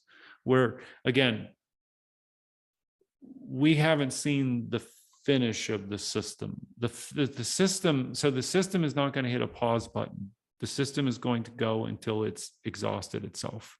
And then a new system is going to come in and replace it to keep it going. Will it have all the features and benefits of the things that people want who are begging for a new system? Probably. I would think that you'd want to get as many customers on the new system as possible and offer them some free credits or, debt jubilee. I'm not saying it's what's going to happen. I'm just saying to entice the customer to come online and join the clan, the cult of the world, the corporation, right? They're transferring the face from authority in the institutions of our government and on TV into the corporation. That's authority because it's the last thing that they can play financially, where, oh, so-and-so has such and such and has this big a market share, therefore it must be. Look at the stock market. This is the phenomenon of the stock market. It's like, yeah, that every time in the end, Lucy is going to pull that football away from you, Charlie Brown, but you're still going to ask her to set it up for you and you're going to run towards it to kick it. And she's still going to grab it and take it from you. Yeah. In the one moment that you've teed it up for yourself to hit a home run, they're going to come in and take it from you if necessary. This is the key. If too many people start fighting and they can't get control, you know what I'm saying? It's like the whole thing, the name of the game is illusions of faces and control. That's it. I know I keep talking about this, but I'm trying to dissect it in words, and that's like almost impossible, right? To give you like, here's the world. But this is what it all points back to, is no matter how far you're going to go into it, it better point back to something that you can do and that's positive. And this isn't about just thinking about being positive. It's about feeling positive. Feeling positive is very different than thinking positively. Sometimes feeling positive, you have to go through sorrow. You have to go through uncertainty. I'm not saying that's right. I'm saying that that's really the only teacher that we have available when there's no authority to guide us. Yeah. I said to find God, you may have to curse God. How many people in the Bible? I mean, who does God call? The most effed up people, to serve him in a time of need. I'm just asking, I'm not trying to get people to go, oh my God, I'm going to go over and read my Bible right now. But I guarantee you, if you did, and you started to see things through a divine way, and that all of these are there's a lot of stuff in the Bible. I'm not here to tell people anything, because God only knows. There's just threads of people who will get into like this Bible and this and this and this. It's like, okay, let me just tell you like this. Hebrew to Greek, that was the first translation that we know of, correct? All right. There was in Hebrew the word inspired. In Greek, the words were translated from the original inspiration, the divine inspiration. So you lose some of that carbon copy, you lose some of the words and the meaning. And you're going to sit here and tell me 2,000 years later we've preserved all of that language when we have a false world out there that twists languages around? Oh, but the holy book, it's just, come on, dude. I'm not saying it's false. What I'm saying is take it, extrapolate from the words. It's not rich. It's been ritualized in you to just go through the motions, read the story, relive the suffering of Christ. I'm just telling you, we could talk for days about the Vatican. What does the Vatican do? The Vatican is telling you you're a sinner, you're unworthy, you need to go to confession, you need these 7 sacraments. You need all of these things that the church can offer.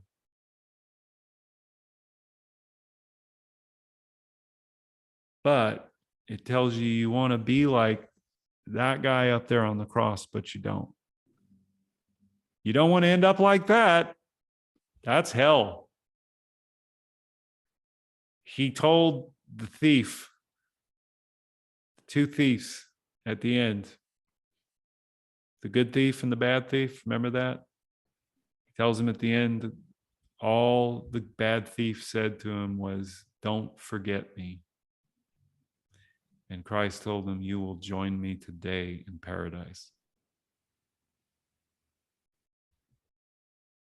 The other one wanted to get out of this world. He said, if your God is so powerful, it'll take me off this cross as it will you.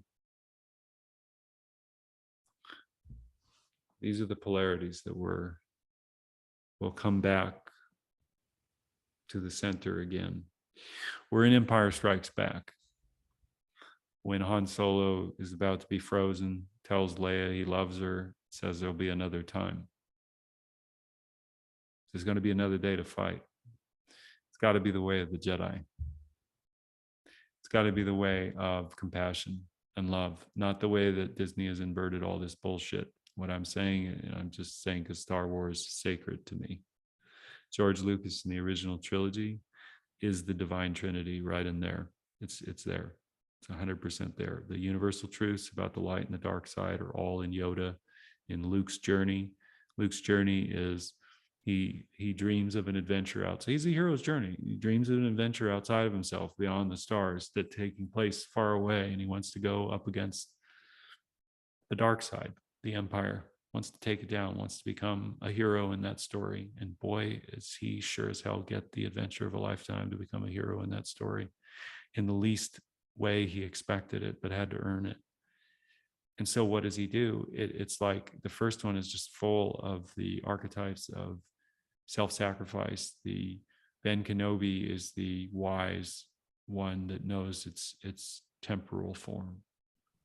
So he sacrifices himself to be with Luke in a divine spirit that guides him, his conscious.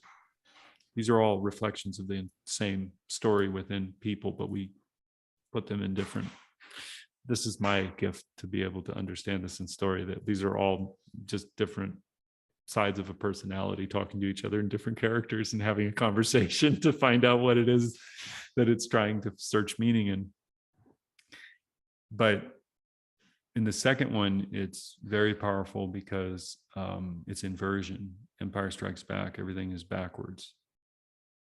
And Luke realizing that Darth Vader is the embodiment of evil, it has to be destroyed.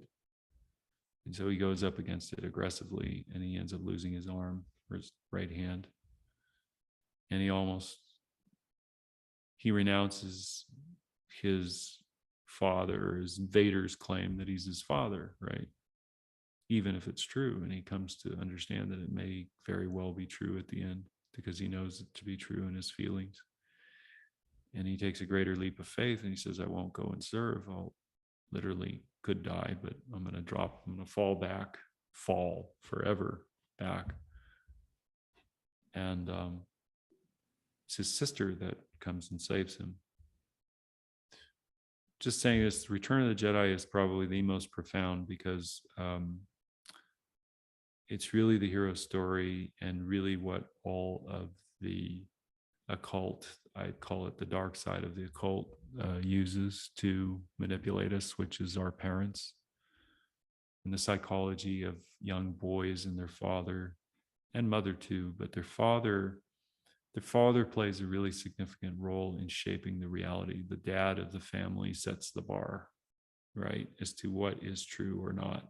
The only thing that a child then has to do is, if mom is going to emotionally comfort the child, knowing that the father may have made the wrong choice, or believing that he made the right one, but still not making her son or her daughter pay for the decision that hurts the kid, disappoints them, because then the kid feels like they've disappointed their parents too.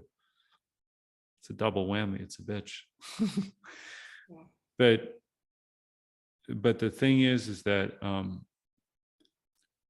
with Luke, in Jedi, he has to go, and he now accepts that Vader is his father, but that he doesn't want him to die, doesn't want to kill him.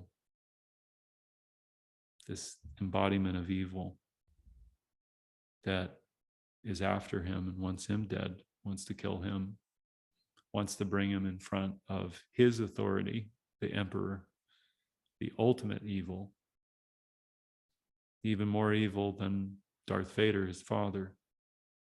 So he, in an act of faith, he says there has to be another way, a new way. So if there's a new way, what is the new way? It's that he won't fight his father. He won't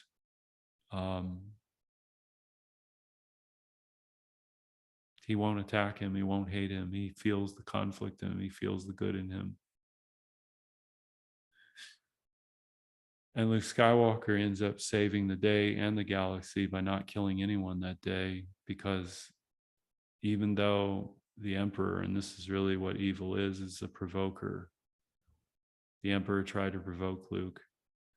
And when he finally got him where he wanted him, engaged in his battle with his father, and Luke still resisted his dad, it was Vader who tried to provoke Luke and said, if you will not be turned, then perhaps your sister will, which was Leia. And that's when Luke drew his lightsaber and yelled no, like a guttural no. This story is the story of molestation.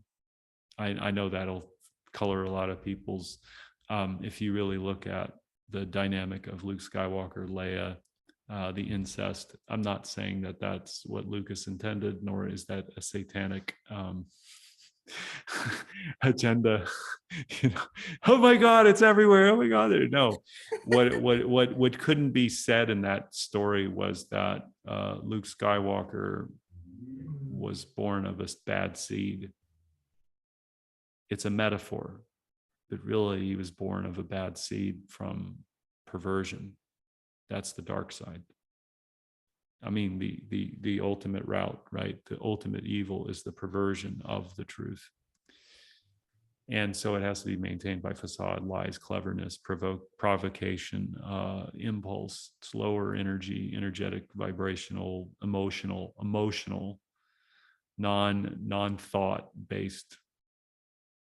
Thoughts can betray you, feelings can be twisted, all of those things. This is just like words today, identity politics, same thing. It's the same thing. It's just emotional words that are okay. So with the Emperor had said Luke would be turned and join him. And when Luke relinquished his hatred for his father and saw that he was about to become the very hatred that he himself tried to avoid, in punishing his father for what his father had said and done, and that he was willing to turn his sister, he still was a monster. Even when Luke said, I won't fight you, he still became a provoking monster to tell him, I'll take your sister. Vader's hand gets cut off. This is a symbolic of molester. I'm just saying, the hand that touched, that violated.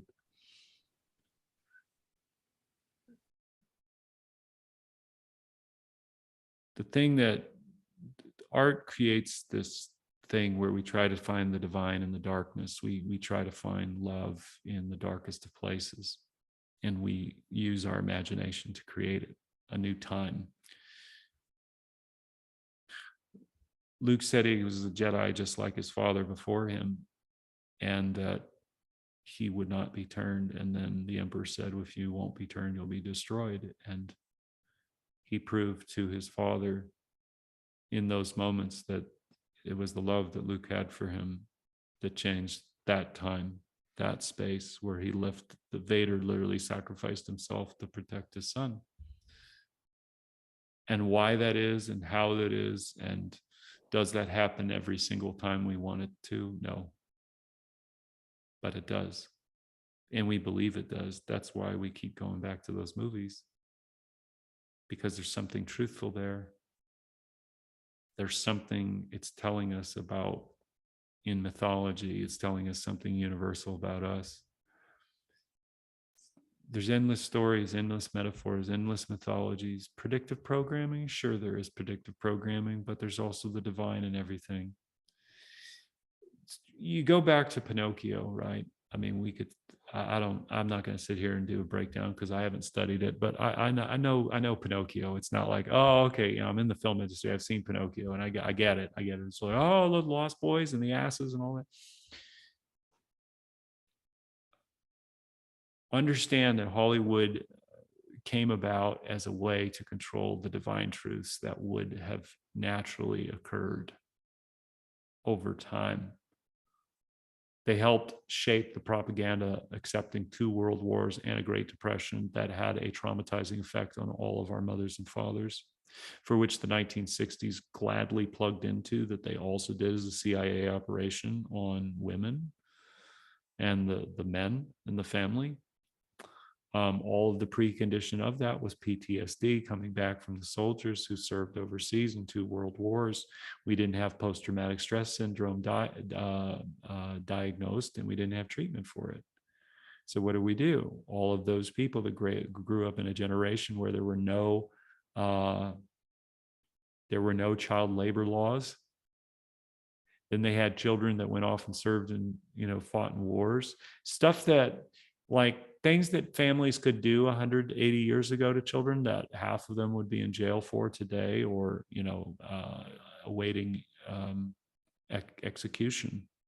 Some parts of the world. Nazi Germany came about not because of, well, and we can talk about it. I don't want to get into but the psychology of Nazi Germany came into being through authority of a protector, a savior, in opposition to what? Communism. These are cycles. They're reactions. They come about because psychologically they speak to the themes of that time in the collective consciousness. Mother Germany is a metaphor for his mother, Hitler's mother, who allowed him to be beaten every single day within an inch of his life as a child, and his father was half Jewish. He relived his entire childhood as a psychopath, not seeing that what he believed in his distorted view of love, distorted view of reality, plugged into all the other distortions of the other children who had come from families during that time where infant mortality was 60-70%. The parents could decide, like talking about like today and killing a baby after it's born, legitimately through abortion. Back then, you could do it without the law. You could abort a child, throw it out into the snow and let it die. And they did. And babies were mistreated. Our compassion, our human, I'm just trying to inspire people. It's like, look back on time and look at how all of this has evolved as they've retarded you. Every step of the way that they have tried to break you apart in different phases. All of those fathers, I'm just saying on the whole, you give PTSD and alcohol, you're going to have sexual abuse, you're going to have violence, you're going to have beatings. You give it to this group, you message it a certain way. You give it to this group, you message a certain way. You look at blacks and whites, there's really not much difference. The culture is that makes it look like it's separate, but really crime distributed is really socioeconomically is the same. 8 to 10% white collar crime, 8 to 10% poor. The only difference is that it's the resources. One can manipulate financial systems and bring entire companies down through their criminal mindset. The other one has to go around the store and rob the liquor store. That's it. It's the only difference. The world that we live in is an inverse world. It was not designed for us to make the story whole and fix the story and then go around and tell everybody. There's going to be plenty of that crap going on for the next several years, and most of them are going to turn into cults. Unfortunately, it's the way it goes in times like these when they're trying to wage revelation on you. It's really what we're talking about. It's like where people are like, oh, it's the end times. Well, yes, you're in it, but it's not absolute. This is the key. Okay. There's always been these things throughout all of history, resets, all of this. You arguing over the past and trying to straighten that out with people who have beliefs entrenched emotionally in places that are deeply seated now. You are not going to save them and pry them out of their beliefs and rescue them when you're a drowning person too. If you have your children raised sanely outside of schools, You want to learn how to homeschool, there's plenty of stuff online still that people can get. Corey'sDigs.com has all those solutions. I was talking about all the agendas. There's a tab in there, Corey'sDigs.com, go to solutions and just start learning and reading about what you can do yourself and what other people are doing. And this is just a drop in the bucket. Guys, there are 300 million plus people in this country, in the United States alone. And the people that vote, the people that actually vote was the most ever, in the last, I'm not here to dispute the election. I'm saying more people voted in the last two elections than previous ones, even probably more than Obama in 2008. Okay. And stuffed about whatever, it doesn't matter, the volume of people. But here's what I'm going to try to explain to people. Was that the majority of the country? The numbers that voted, was it a majority of the country that voted? In consideration of the population. I mean, we could say, all right, I'm just going to add it, but you go 81 and 74 and you get 155 million. Now It's like half. it's half, Yes. but that's the most. I'm saying it, accepting it at face value, that is the most it's ever been. So what happened to all the other half of the country? And what are they doing? What are they doing?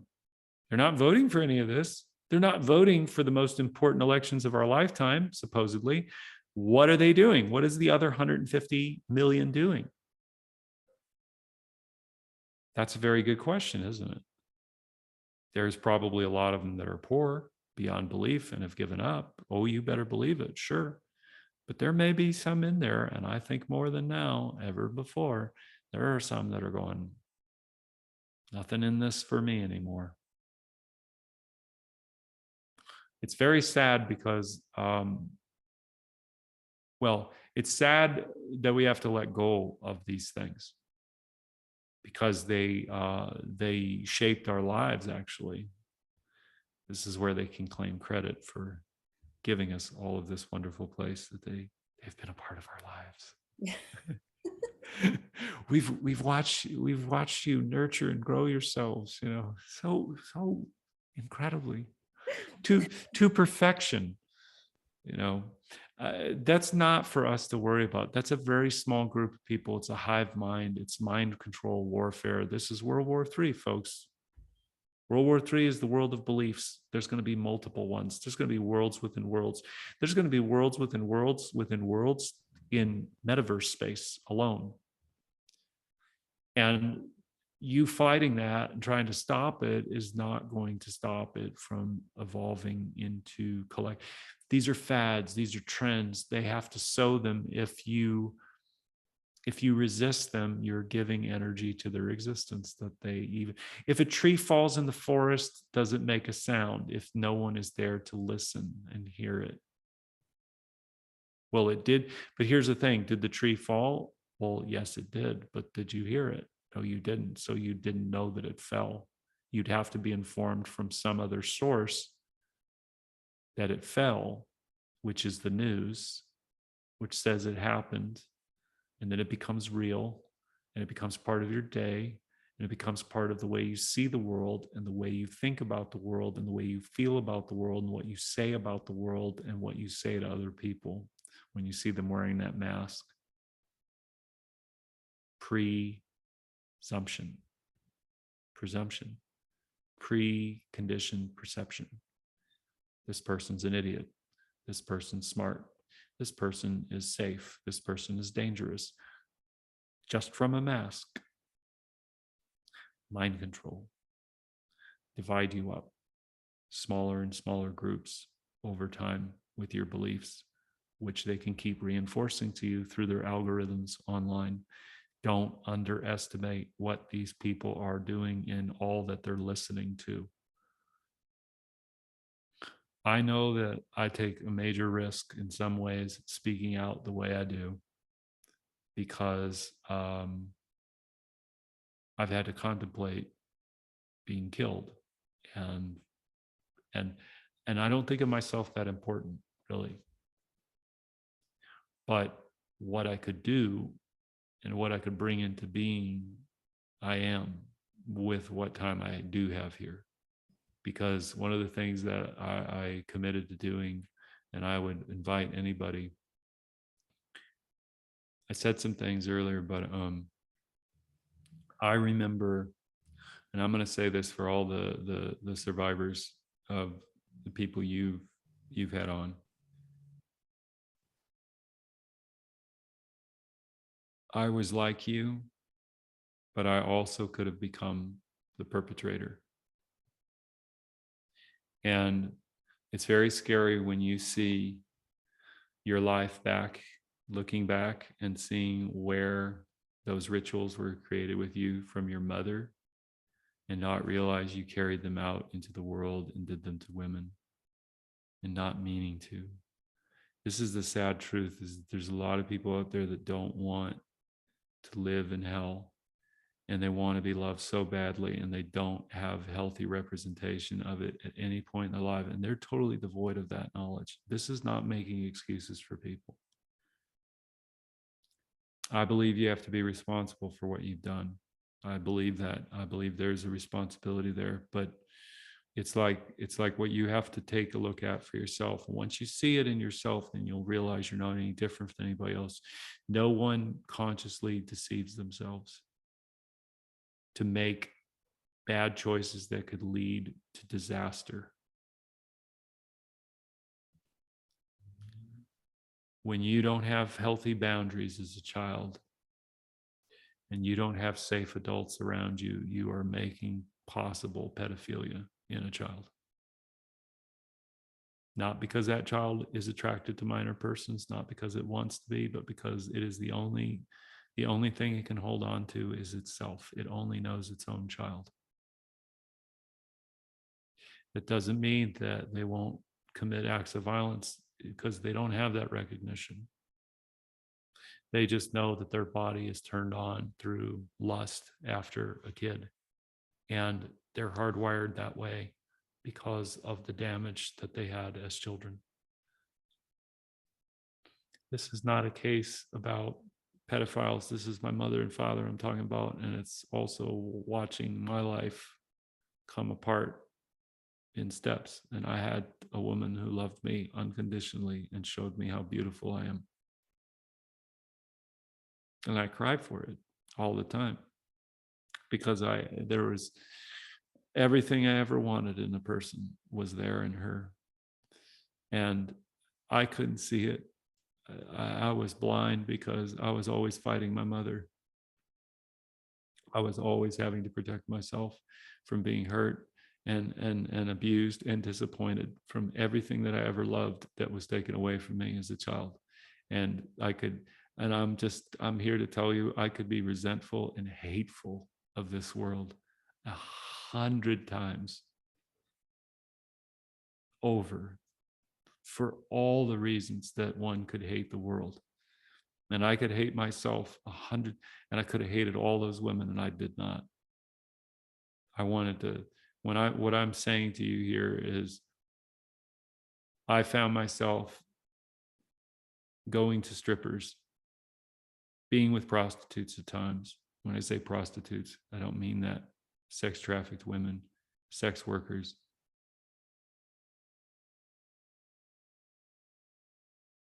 And it was because I was alone and I could not connect normally with a healthy person. And I didn't know what was wrong with me, because I had a dream to be a husband and a father at 25 and have 4 children. And I attracted beautiful women from all over the world in LA, people who were intelligent, smart, but they had their childhood issues too, and they couldn't rescue me. They couldn't save me. I couldn't save them. And it's not just about saving somebody. The idea of saving someone, first of all, nobody asked to be, but what you're doing is you're basically placing your self-worth in trying to be something to that person.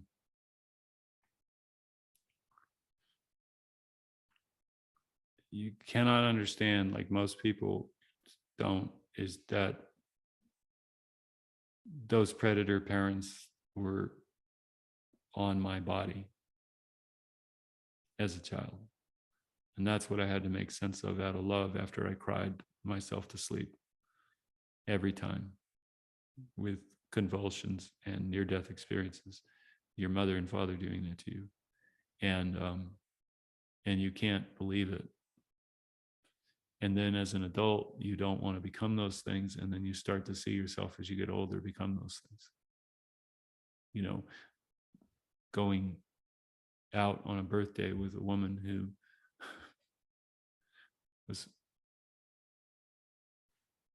had 4 or 5 men that paid her a retainer and she was married. Guy, probably a wonderful dude I never met, with a child, affording $6,000 a month daycare, going out with me on my birthday and getting drunk. And yeah, it finally hit me. Seeing disaster after disaster with no bad intentions, nobody's plan A, to have not seeing what you're doing to yourself. And really, it's not about shame and guilt, really. It takes shame and guilt maybe to wake up, but it can't be lived there. You can't hold that in. You can't, it's not about, as I said, it's about accountability, responsibility, but the real accountability and the real responsibility is in seeing the truth about what was going on. And you just, people say, oh my God, you can't, no, I'm doing this. I am doing this. I, John Paul Rice, am doing this because I believe that it's important to say these things. Men and women have been deceived forever. Beauty, fashion, it's fake. It's bullshit. It's socialized, culturalized norms to create attractiveness in an entire industry that inverts love and makes it about lust. I'm supposed to find you, Emma, attractive because you do your hair this way and you have your lips this way and your eyes this way. And I'll tell you something, I'm not here to pick on you, but I told my friend this, my best friend Diane, who I love dearly, and she loves me. And I said, I always wanted to see all those girls with their makeup off.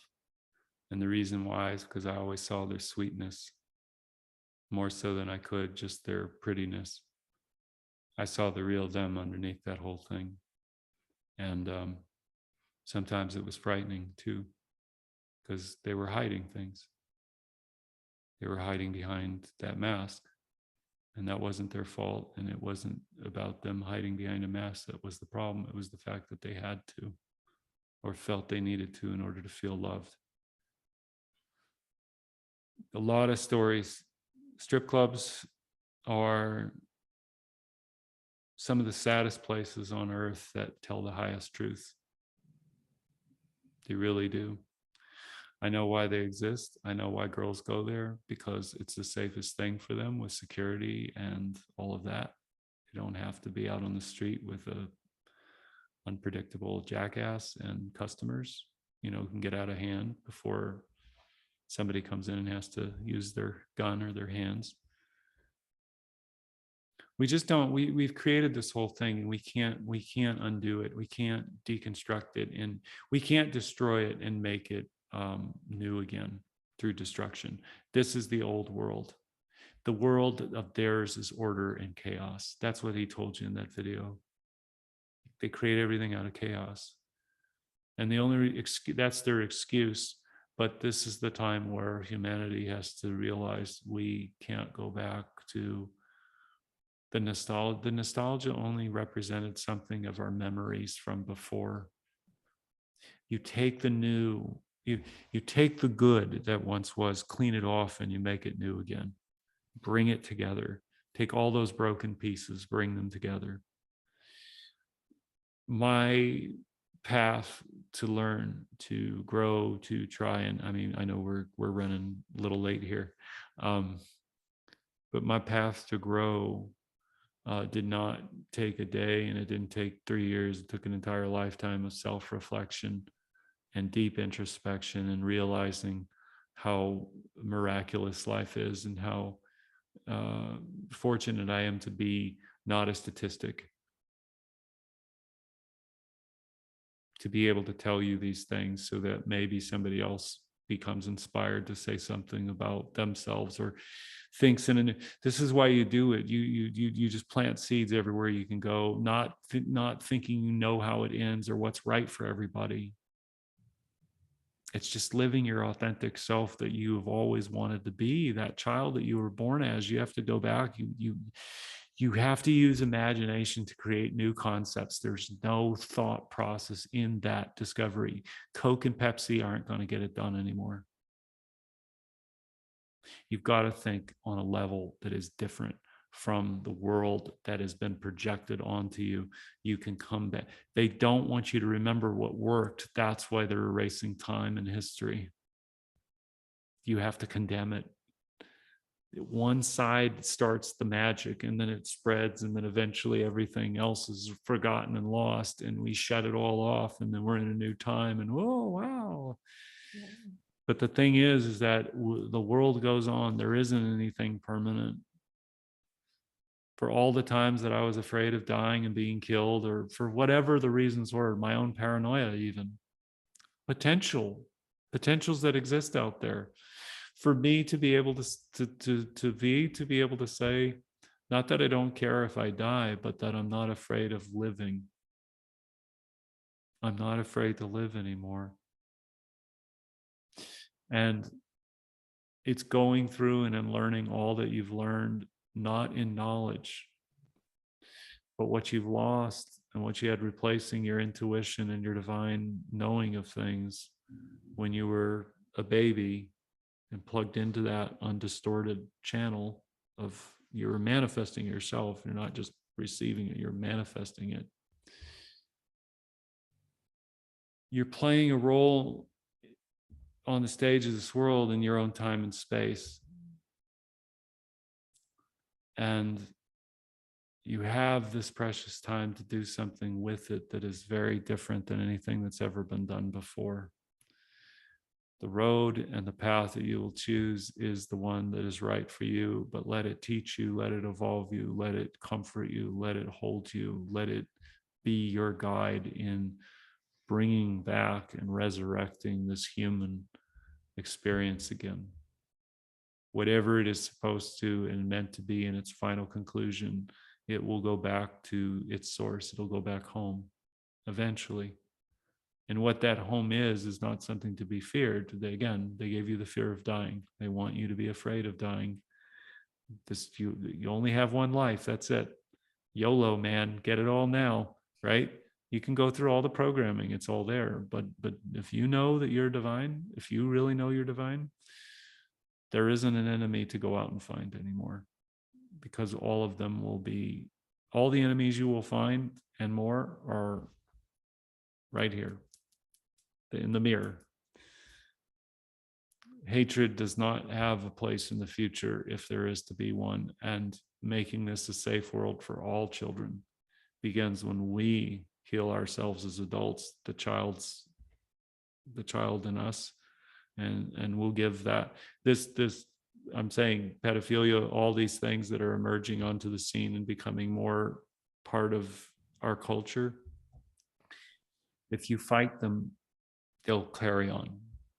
If you build a world that is safe for all children in the generation, all of that will extinguish, because all of those kids who are in pain that you know are being abused and then abusing their bodies and all of these things, changing their selves, and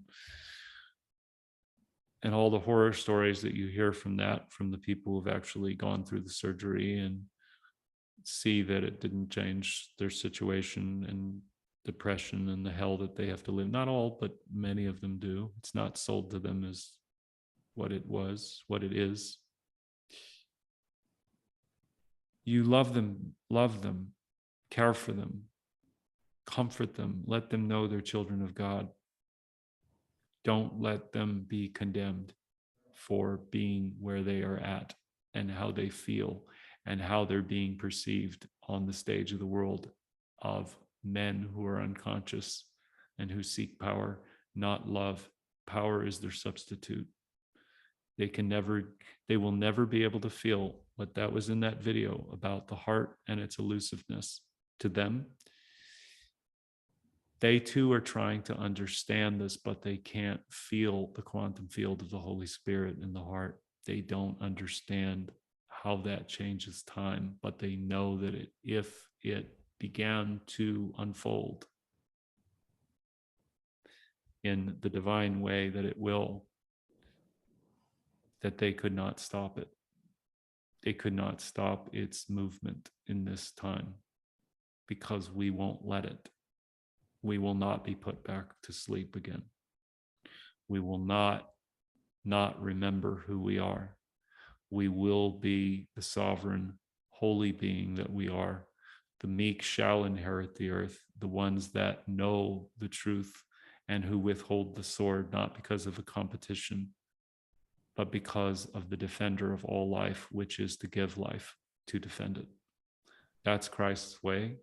That's the shepherd over his sheep, his sheeple, his flock of followers, who he gives his life for and will drop all of everything that he is doing to go find the one who has gone astray yet again, and will do it over and over and over again. That's why he's so powerful. Because God's Son is the one that loves all his children. The mercy that Christ gave is the mercy he received. The one who said, "Son of God, have mercy on me." And he heard that man who had no name and who could not, he was retarded, he was blind. And Christ gave him sight again, and gave him the ability to hear again. Blindness, and this is the last thing I'll say, and then you can ask whatever question you want. But blindness and our deafness is really simply this, that the blind will see and the deaf will hear when the truth is spoken. And when you look at this world and you say, what's beautiful about it? All life is beautiful. The only divine voice that I ever had, well, there were many, but one of them told me when I was in LA in 2019 and I was walking out of that town and I was having a mystical experience. There was this divine peace that overcame me when I was walking and I was having my, kind of like fighting through some of my thoughts. And then it just came over me and it said, love everything. And I could feel the meaning of that in that moment, of what it meant to let go of all of your thoughts and attachments and emotions and where they were all, happening at that moment, and just said, love all of it. See it that way. Perception. Perceive it to be love, and it is. Forgive, and it will be forgiven. Our perceptions, our imagination, create the consciousness of the perception that we are creating in our space, in our mind, and it's going out into the field, and it's coming in to others whose lives we touch without saying a word. Be the model, be the thing that proves the beliefs false. The truth requires no belief if it's lived, and you're the model of it, and everyone will look to you and come to you, and they will be fed, and they will be clothed, and they will be healed, and they will be taken care of. And it's really as simple as that sounds. That is it. And everything that we do from that moment on changes time, because we're not looking at maximizing our balance sheets and profitability. We're looking at, okay, how can we make money and it reinvest intellectual capital in our businesses. We don't have to create charities. We can create businesses that have the 501c3, forget it. Go create a business that doesn't have government limitations and boundaries that you have to answer to authority with. Create your business around a system that is not about banking transaction through invoice. I have something, you need some. Find a way to decentralize, which is to create a blueprint that could be replicated everywhere. You take your business, you take all the good, you make it new again, you repurpose it and reorganize it, and then you give it to other people, and they will start nourishing themselves. They will feed themselves. They will learn how to fish and nourish themselves. Anyway, that's all I want to say. It's a long ass answer. I don't even remember what the question was, but there you go.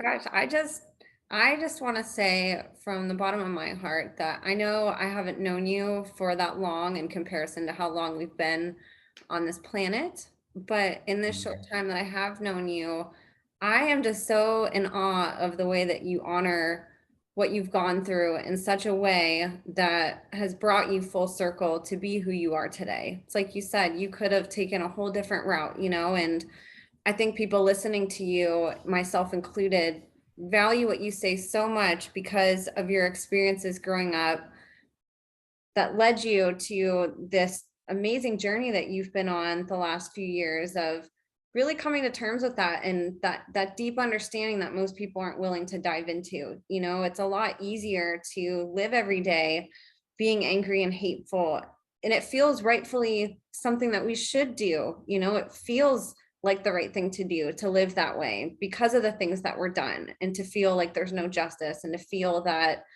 it wasn't fair, you know. And it's such an amazing example that you set to show what can happen when you look at things through a different lens. And again, it's not that you're accepting what happened. It's not that you look at things that are happening in the world and say, I'm okay with that. But your mind's always looking at a solution for it instead of being, you know, for better lack of words, part of the problem, you know. And I think that there's a real differentiating factor with that. But I just want to honor you because I've learned so much just listening to you, and seeing this journey inspires me. I know if the more people that watch you, that means that more teenagers and young kids will eventually stumble on your videos and say, gosh, I could do that too. You know, I don't have to be a victim of my life either. This side's playing the white side of the chessboard. This side's playing the black side. I don't have to play, you know. And those are really empowering lessons for people who are really stuck in this mold that we're taught from childhood, you know, even from continuing to be a victim with all the different things that are thrown at us. It's very easy to fall into that, you know. And I just want to say thank you for everything that you're doing, because it's so important. And I know I said it in the intro, but I truly feel like you have one of the most important voices of this generation. And it gives me such hope that you've chosen to use your voice to help impact the future generations. Emma, thank you. Be the most authentic person you can be. Be humble in the sense of not thinking yourself humble, like humility level humble. I have learned that if you find one person in your life that you can open up and hand the keys to all your secrets, and that may come from somebody who is traumatized by those keys and those secrets. But if you love each other, you'll stay there to work it out and fight another day, not to fight each other, but to love each other that much more. It takes, and I'm just saying, my experience with Diane is living proof that if I had told you all that I had put her through in just the last year, you'd be like, wow, screw that guy, right? She had to take it to a higher place, not with blind faith, but to see my intentions and that I really didn't mean. It's hard when you're triggered by a person who's triggered with their own unconscious stuff to then say, I know his intention is not to harm me, but it's causing me pain right now. And he's in pain right now. And then she was going, how do I get him out of pain? This was amazing. Like, I found love in a time of chaos, right? It's like a novel. It came in all the forms that I didn't expect it to. And what told me that it was real was the fact that it was everything that I wanted, and I was terrified of it. I was absolutely terrified of the real thing. Because it made me question everything. And I made her question everything too. And we had to reevaluate our trauma and see where mine began and ended and where hers began and ended. And we actually found out that we're almost identical. Both of us had totally different expressions, but the same. The pain, trauma is trauma is trauma, pain is pain is pain. We see it as separate. It's the same. It's the same void that is loneliness and fear, but a loneliness of like abandonment. And in our moment of need, it's what creates narcissists when you abandon them in their moment of need 99 out of 100 times. You're going to create a narcissist. I mean, you're on your way. There's other things that have to happen, of course, but I'm just saying one of those things is abandonment and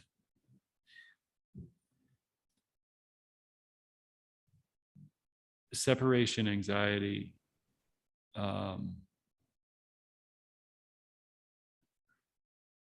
What I'm saying is that if you're going to plug into somebody that is the best person for you, it's like the person who wants the best you to be here.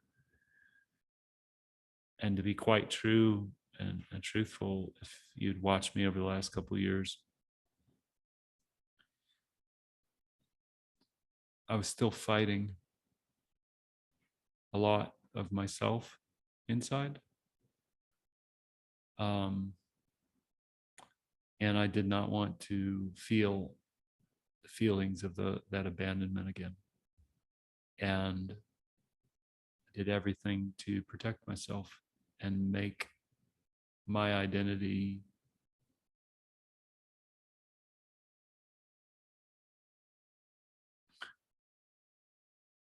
I had to see the truth about myself in order to heal.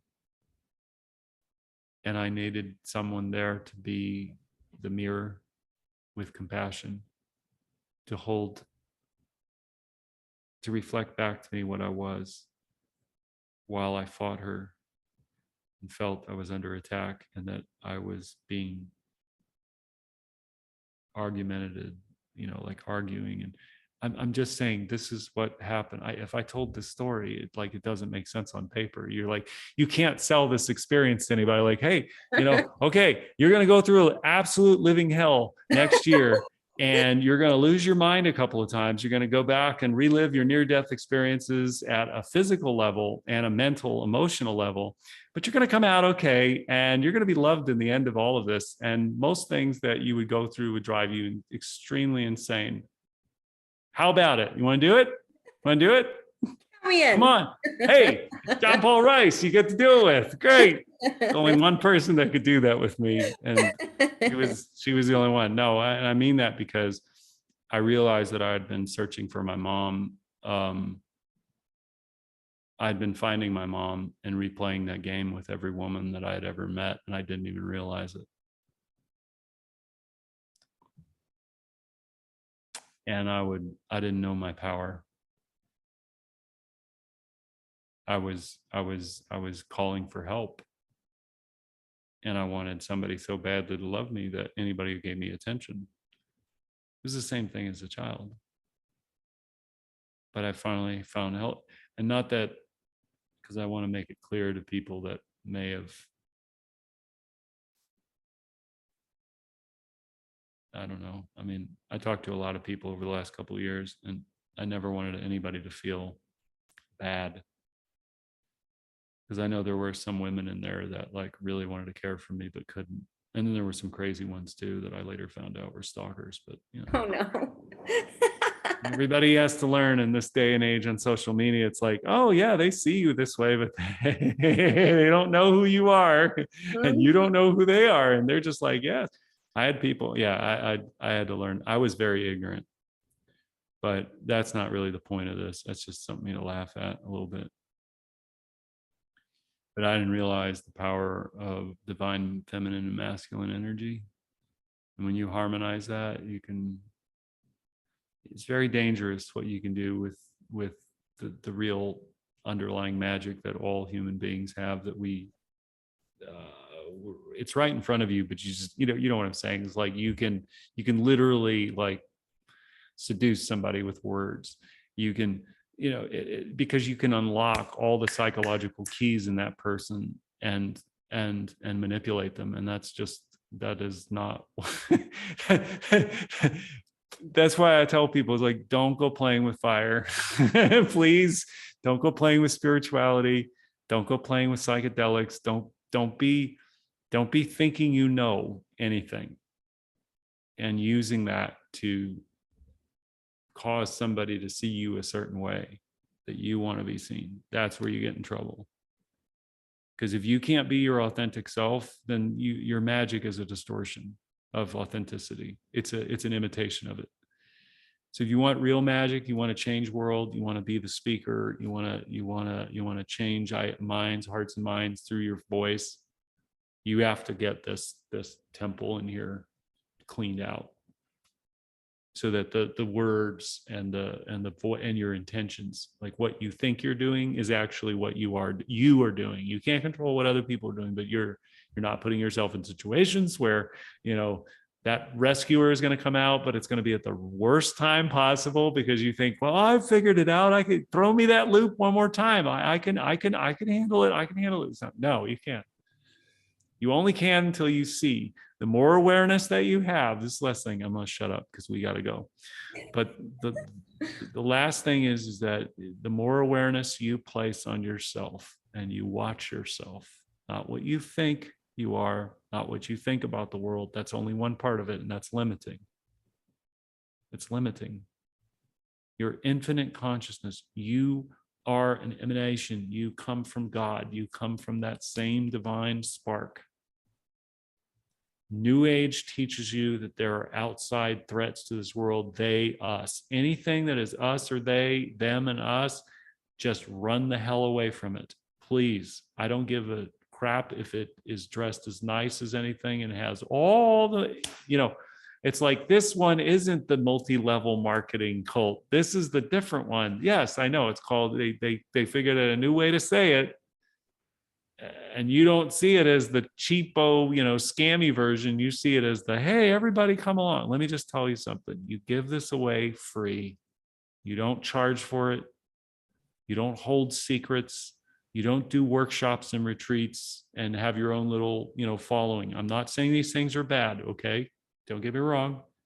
There's a lot of people I'm talking about right now that are in this, and some of them have relationships with me. Okay, so I'm not coming down on anybody for wanting an escape and getting a fix and all that, but on earth as it is in heaven. On earth as it is in heaven. In heaven, there is not a side that one has to take against the angels. Okay? When we realize that we're all sons and daughters of a living creator, that means our enemy is too. Our perceived enemy is a son and daughter of the living creator. It doesn't know that it is, because its experience does not feel the way you feel. To give them the experience that would change their mind, you have to be the experience that changes their mind, not the command. Not the, well, my side over here, endless crap of that, you know. It's like, we're going to keep playing Red Rover, sincerely right over, and we're going to keep going. We're going to keep going, right? But this is what I'm saying. These are cycles and loops. And I guess to end this, which I've done now, I've done the Lord of the Rings 5 endings, right? To bring it home, Emma, what I'm really saying is, all right, I might stop talking and just laugh it off with you here. I could talk to you all day. I would love to have you on again. I'm sure people listening would love to too. I feel like I could go on talking to you for another 3 hours. But since it is getting late, where can people connect with you online and right. where are you at? Yeah. So if you want to see any of our movies, there's 2 places to go. No restrictions, ENT.com. You'll see Game Day up there. You'll see Child's Voice up there. You'll see Memories of a Lost Love, 1 Hour Fantasy Girl. If you go on Tubi and you look up at tubi.com and you search Edgar Michael Bravo, you'll find some of our movies up there as well that you can watch for free with ads, either through the Tubi app or on the website or the Smart app. Tubi's got excellent movies up there, some of your best ones for free. You can connect with me at No Restrictions on Instagram. I'm sometimes on Twitter, sometimes on Gab, mostly on Instagram these days. And I really don't, I'm on Facebook, but I don't post that much anymore. So, and of course you can email us through the website if you want. Well, I'll have all of that linked below. And what I'll do too, if there's any other videos, I know John Rappaport was one. If there's anything else you want me to put in the show notes, I always love to make that really detailed so people can go connect with you and then research the tools that people give them on here. So I'll have all of that linked below. John, you are just such a bright light in this world, and you're one of the few people in my life and that I see that no matter what's going on in the world, I'm always so energized by being around you. You're somebody that's always giving so much energy to the world and to other people, and in such a good way, you know, and I know that that's rubbing off on people slowly but surely, and that you're gonna have such a great impact on people. And I'm so excited to see all the other things that you're gonna be doing. But in the meantime, you guys, please go connect with John. He's just amazing. Go encourage him on his social media. Please go support his art.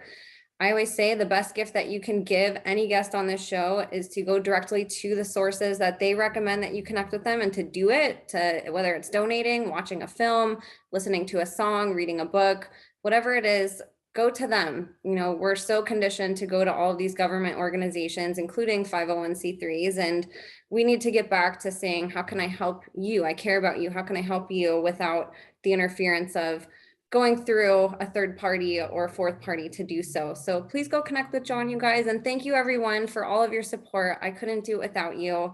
I'm so grateful for everybody that listens every week and that cares. And I am just so honored that any of you care to tune in and listen and connect with us. So with that being said, thank you guys so much for listening. God bless you all, and we will see you next week.